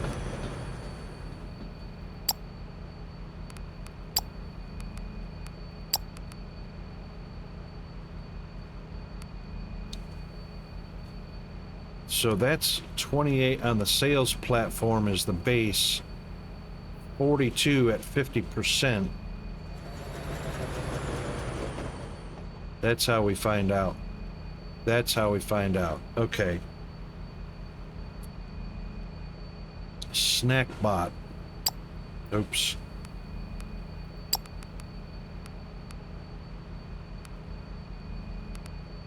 So every bot and robot should be on here. There's snack 21, 31. So snackbot is 31, which is probably what we're going to see on the market or on the trade platform. Oh, what was the next one? Screenbot, right there. 28, 42.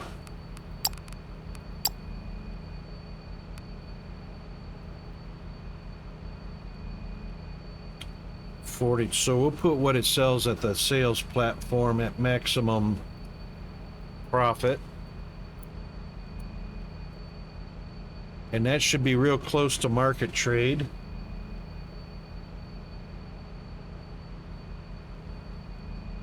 Right? And we'll just double check that on that one planet we were looking at. Operator bot.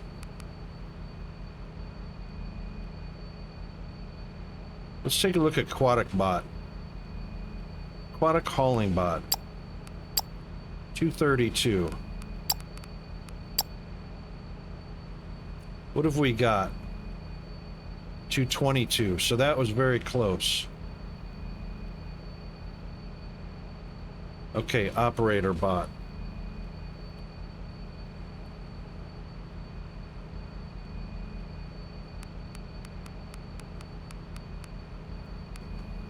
Oh, that's a robot. No, operator bot. There it is. 114.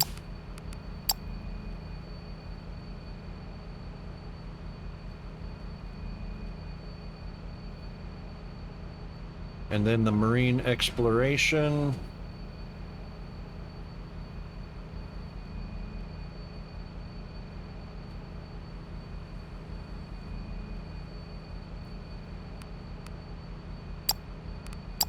$252.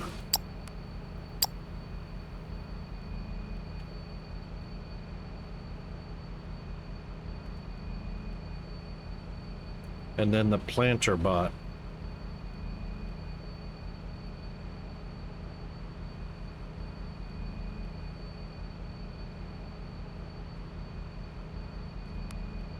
planter drone.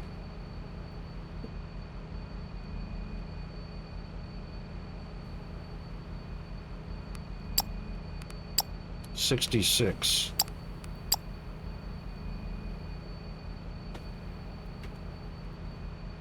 Alright, so the marine exploration bot looks like it's going to be a pretty handy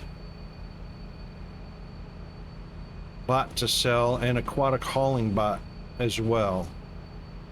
So aquatic hauling and marine exploration. So in this sector,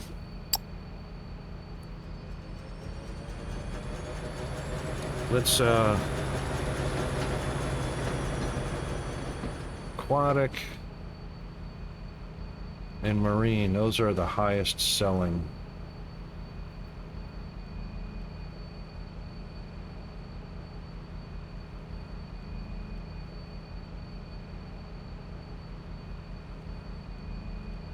Not in that sector. Oh, hang on, that was that planet.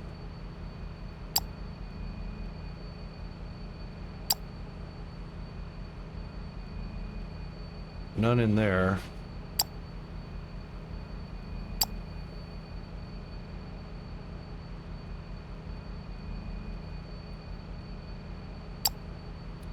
There's an aquatic bot.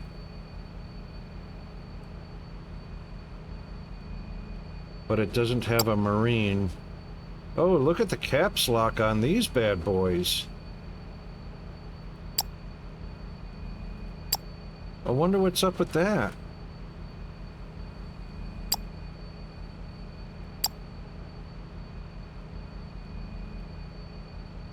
Alright, so we've got an aquatic in this system.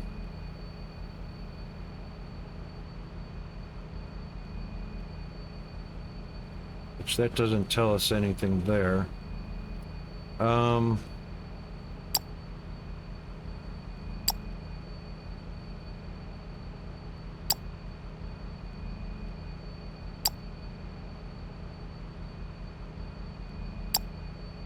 There's caps lock also. There's an aquatic, but no marine.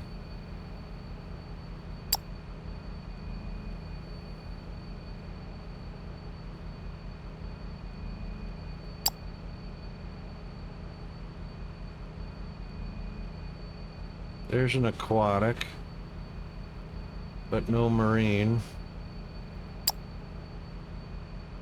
There's marine exploration and aquatic. Open supply route.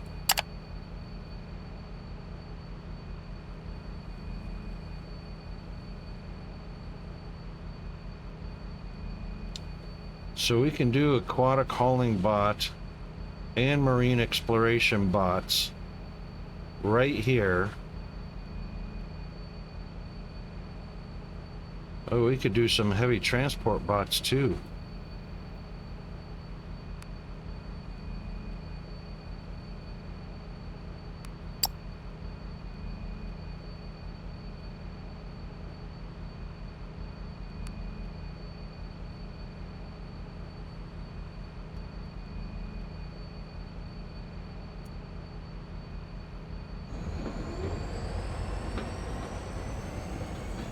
Okay.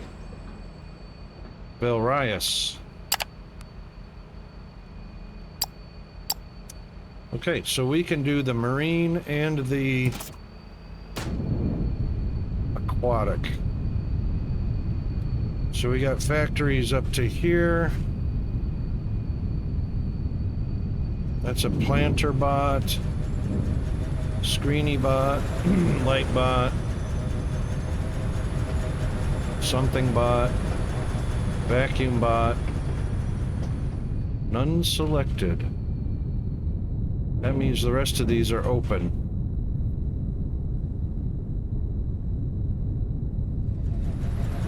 Okay, let's change this to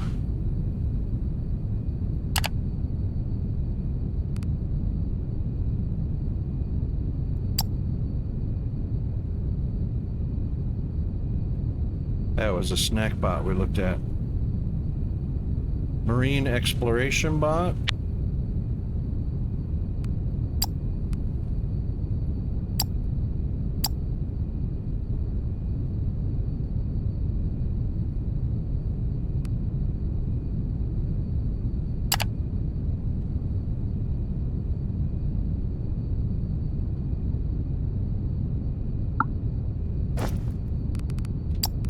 Marine exploration bot. What did that just look like? Right there. So we require nautical chassis, CPU, portable light, and ignium fuel rod.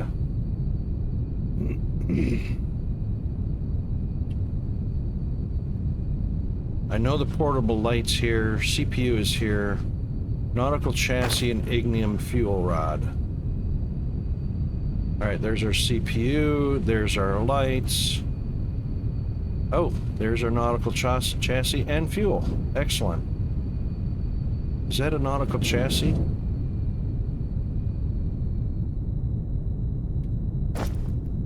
It is. Excellent.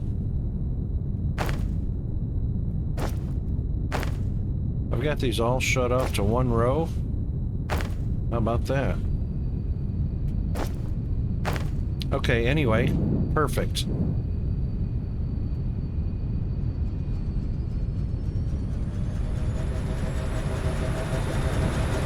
All right, with a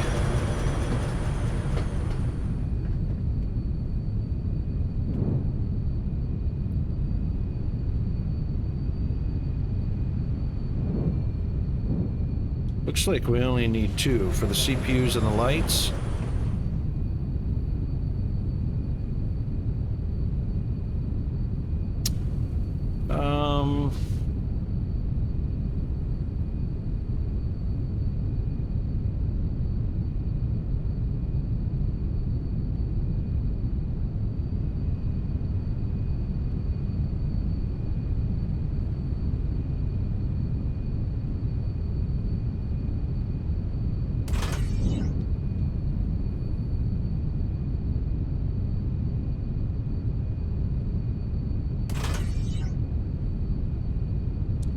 Yep, that'll work.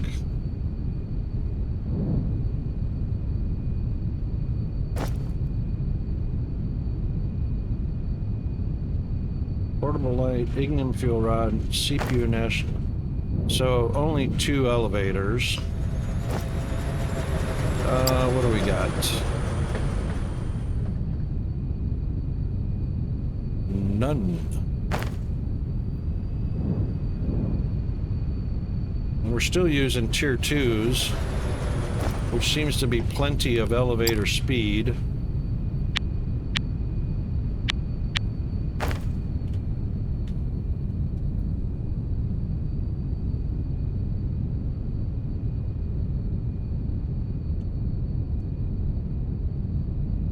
Lined up, leave a gap.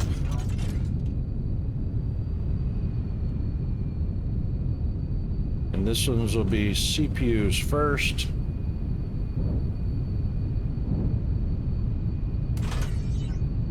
And then the next one.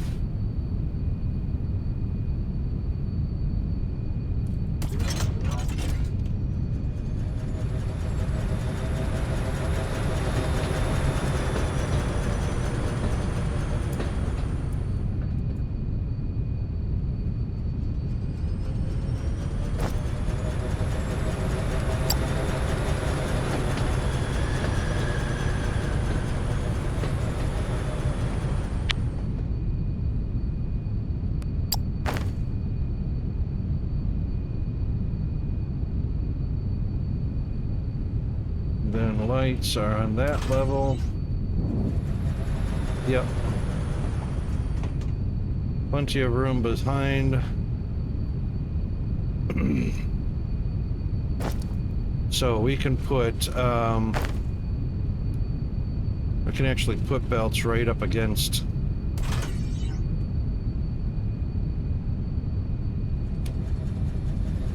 because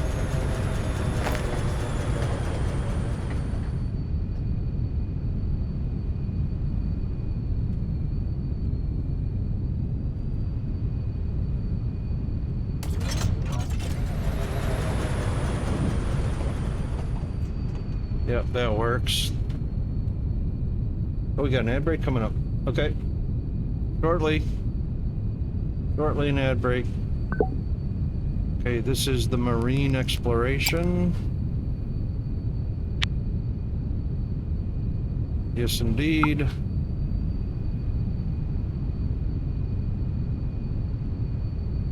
That was perfect.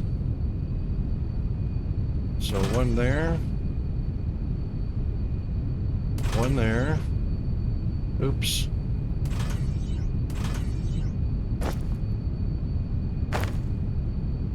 So this will be an output. And then a double is an input. And a triple.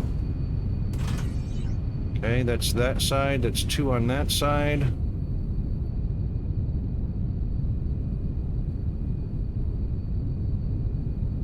We don't need a triple, we need a single and a double.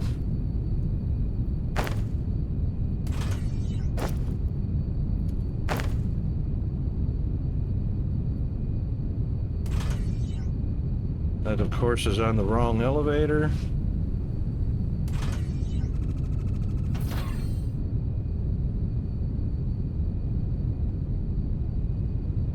And single.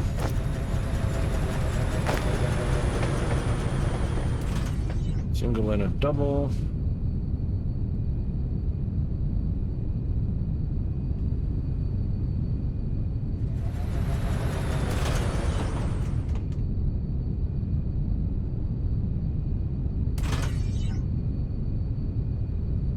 So that's all 4 items.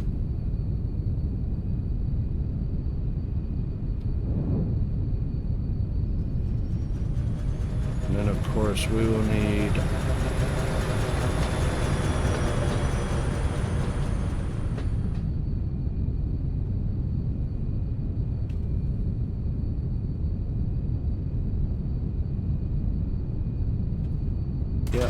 an input there, and an input there. And that means we'll need a break right there, and right there.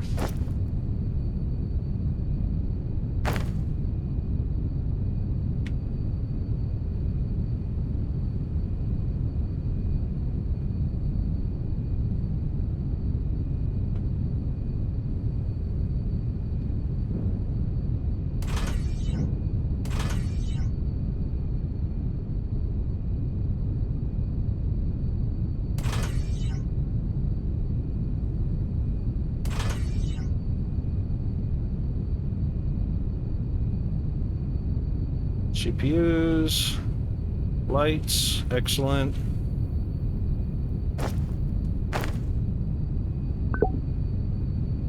CPUs and lights.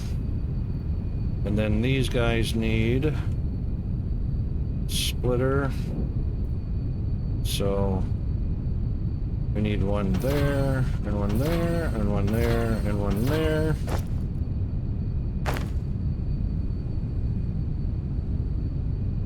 There.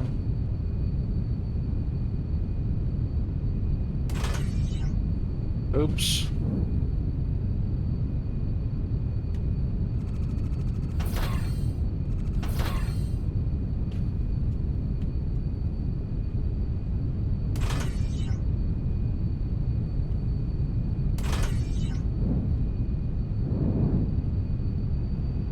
And that fills those 2.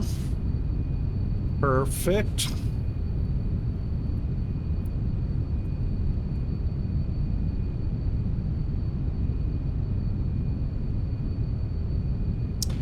Then we'll need just a small buffer box.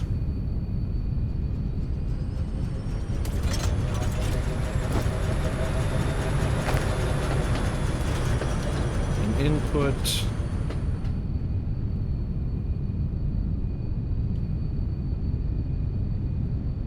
An output. And an input.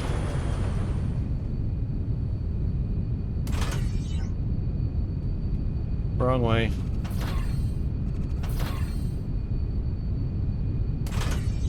There we go. Oh, what is that? What?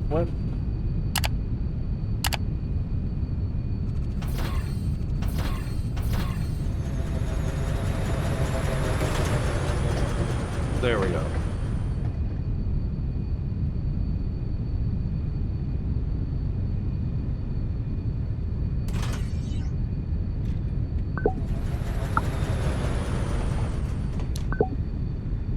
For a minute each. Wow. All right, so let's do this. Let's do a copy from there to there.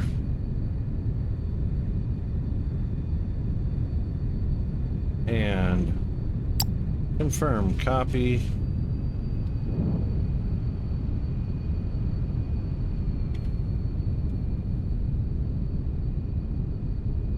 Something's not right.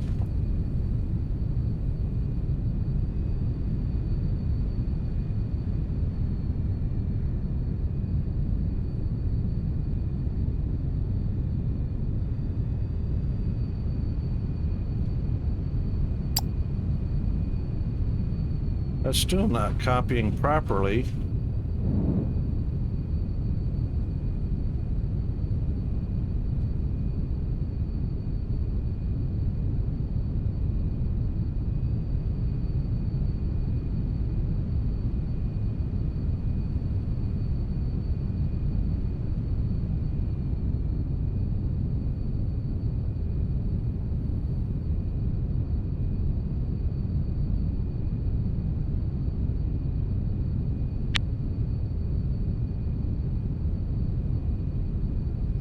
Okay, ads are running. We'll be right back.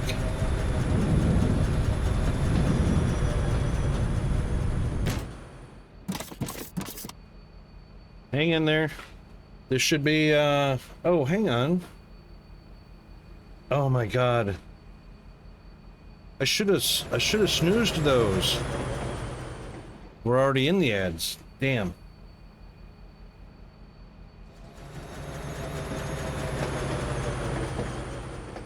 Damn, I should have snoozed those. Oh no.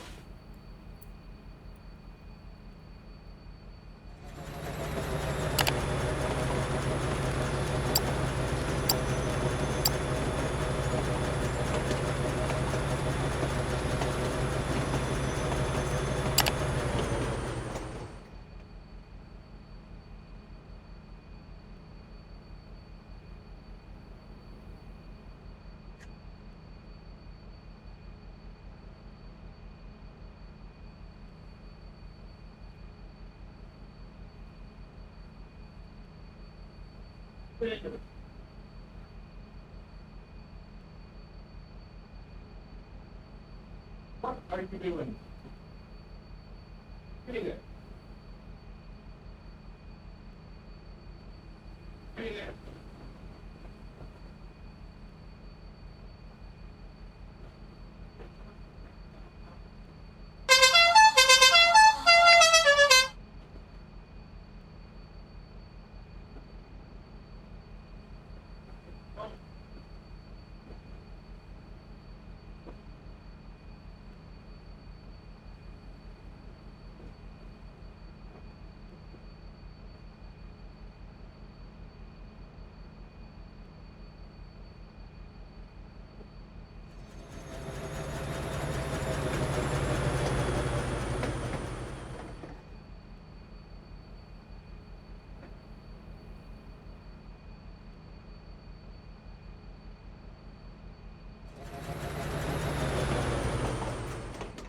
About what you want to study today.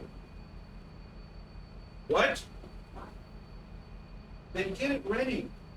You've got charts you can look at, you've got science projects, get the book.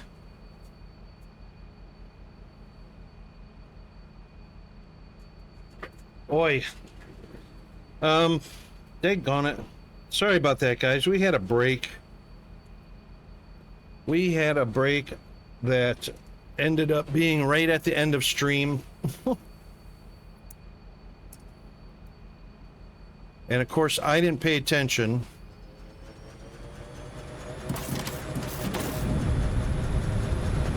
Look at that, we've already got a ship ready.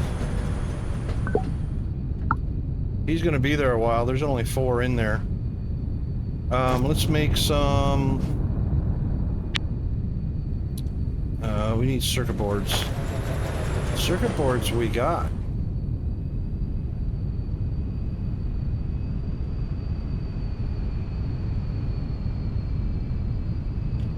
Oh, I meant to go around this way. There's circuit boards right there. Actually, we could probably grab that from just about any, no, there's only 3 in each machine.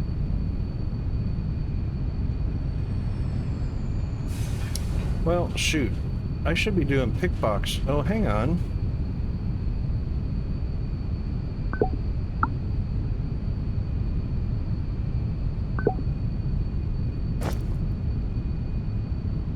Circuit boards. What else do we need?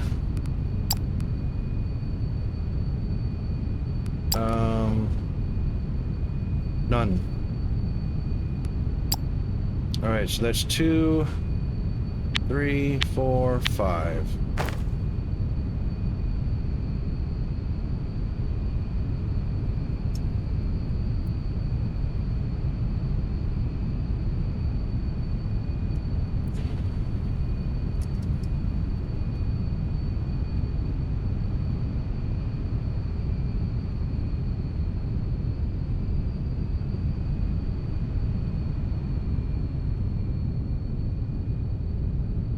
And loaders, 8. Probably need a few more of those.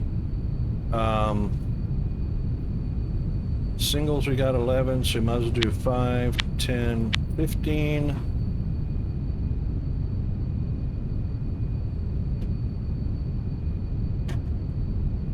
That should be good enough.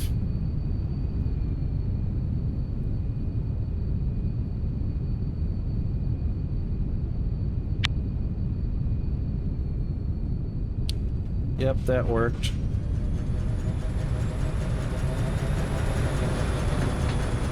And it copied the recipe. Yay. All right.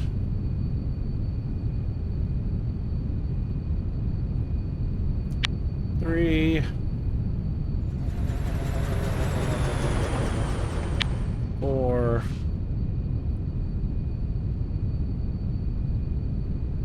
And 5. Perfect.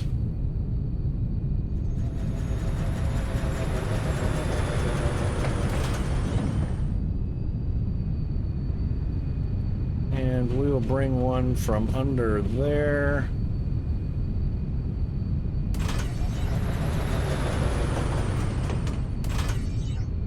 And an output.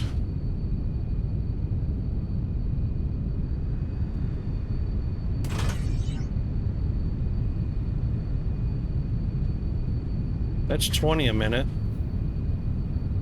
How many can it carry? 19?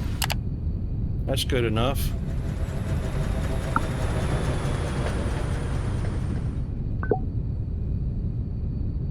And there's 19, ready to go.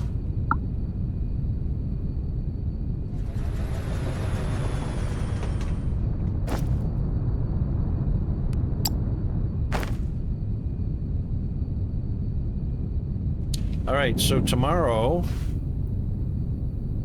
let's get on here. That's the aquatic hauling bot.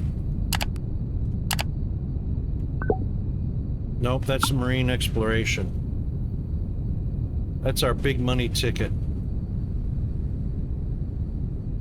That one's done. So we'll do aquatic tomorrow.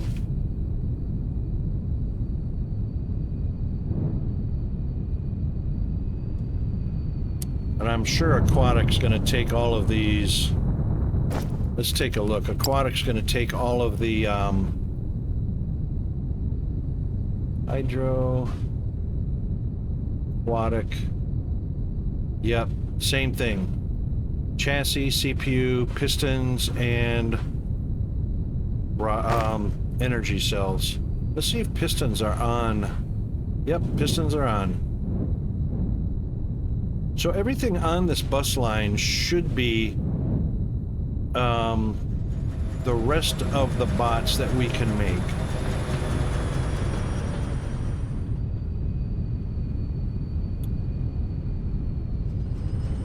And these are all going to be fillers for like snack bots and screen bots. So here we go. We've got whatever that bot is. So they're already designated. And that's how we determined. Oh, hang on a second. Marine exploration bot. Oh yeah, that's the one we just did.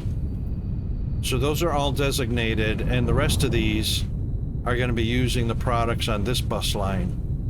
That's why I've got them somewhat separated like that. Okay, so that's what we'll be doing tomorrow.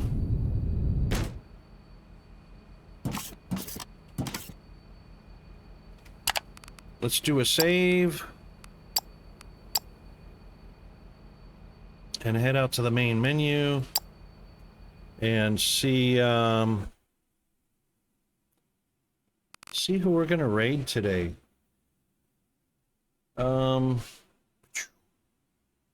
Let's head on over to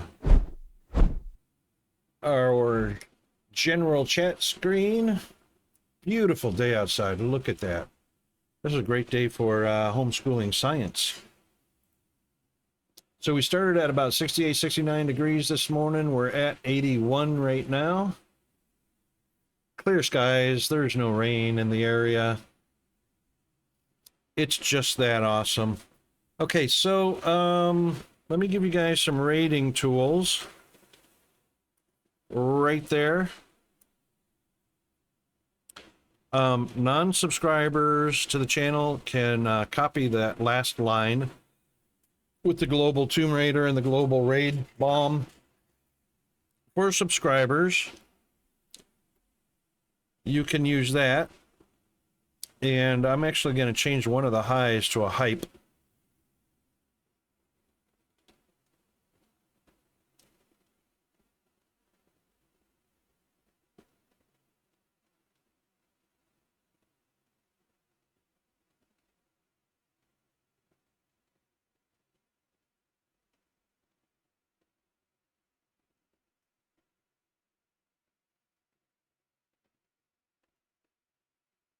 And let's see.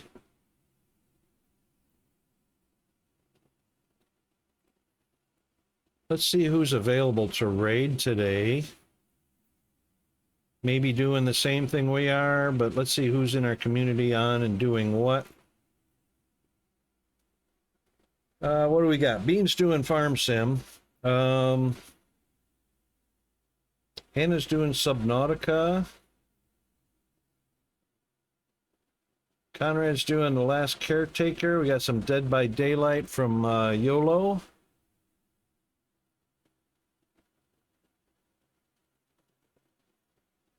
Benwoo's doing some Kerbal Space Station, or Space Program. We got some Helldivers. Bill Andrews doing The Last Caretaker.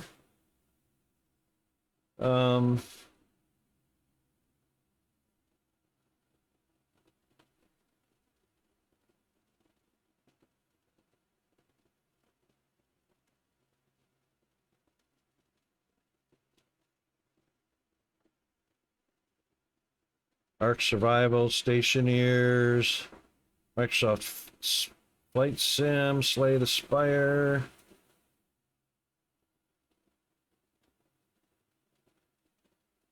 I would like to take a look a little bit at that Subnautica too.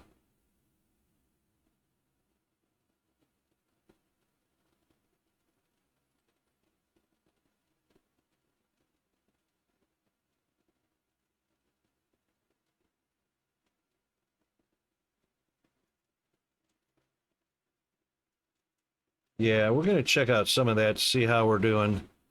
All right, guys, you have all of your raid tools. Thank you very much for coming by today's stream. I really appreciate it. We got some thanks to be giving as the raid has been started. So let's head on over there and cut our music. And we'll have some big thanks to Mr. Christopher0328, Mr. Hunter, Mr. Zombie, Miss Bandit, Mr. Tug, and a new LC Games.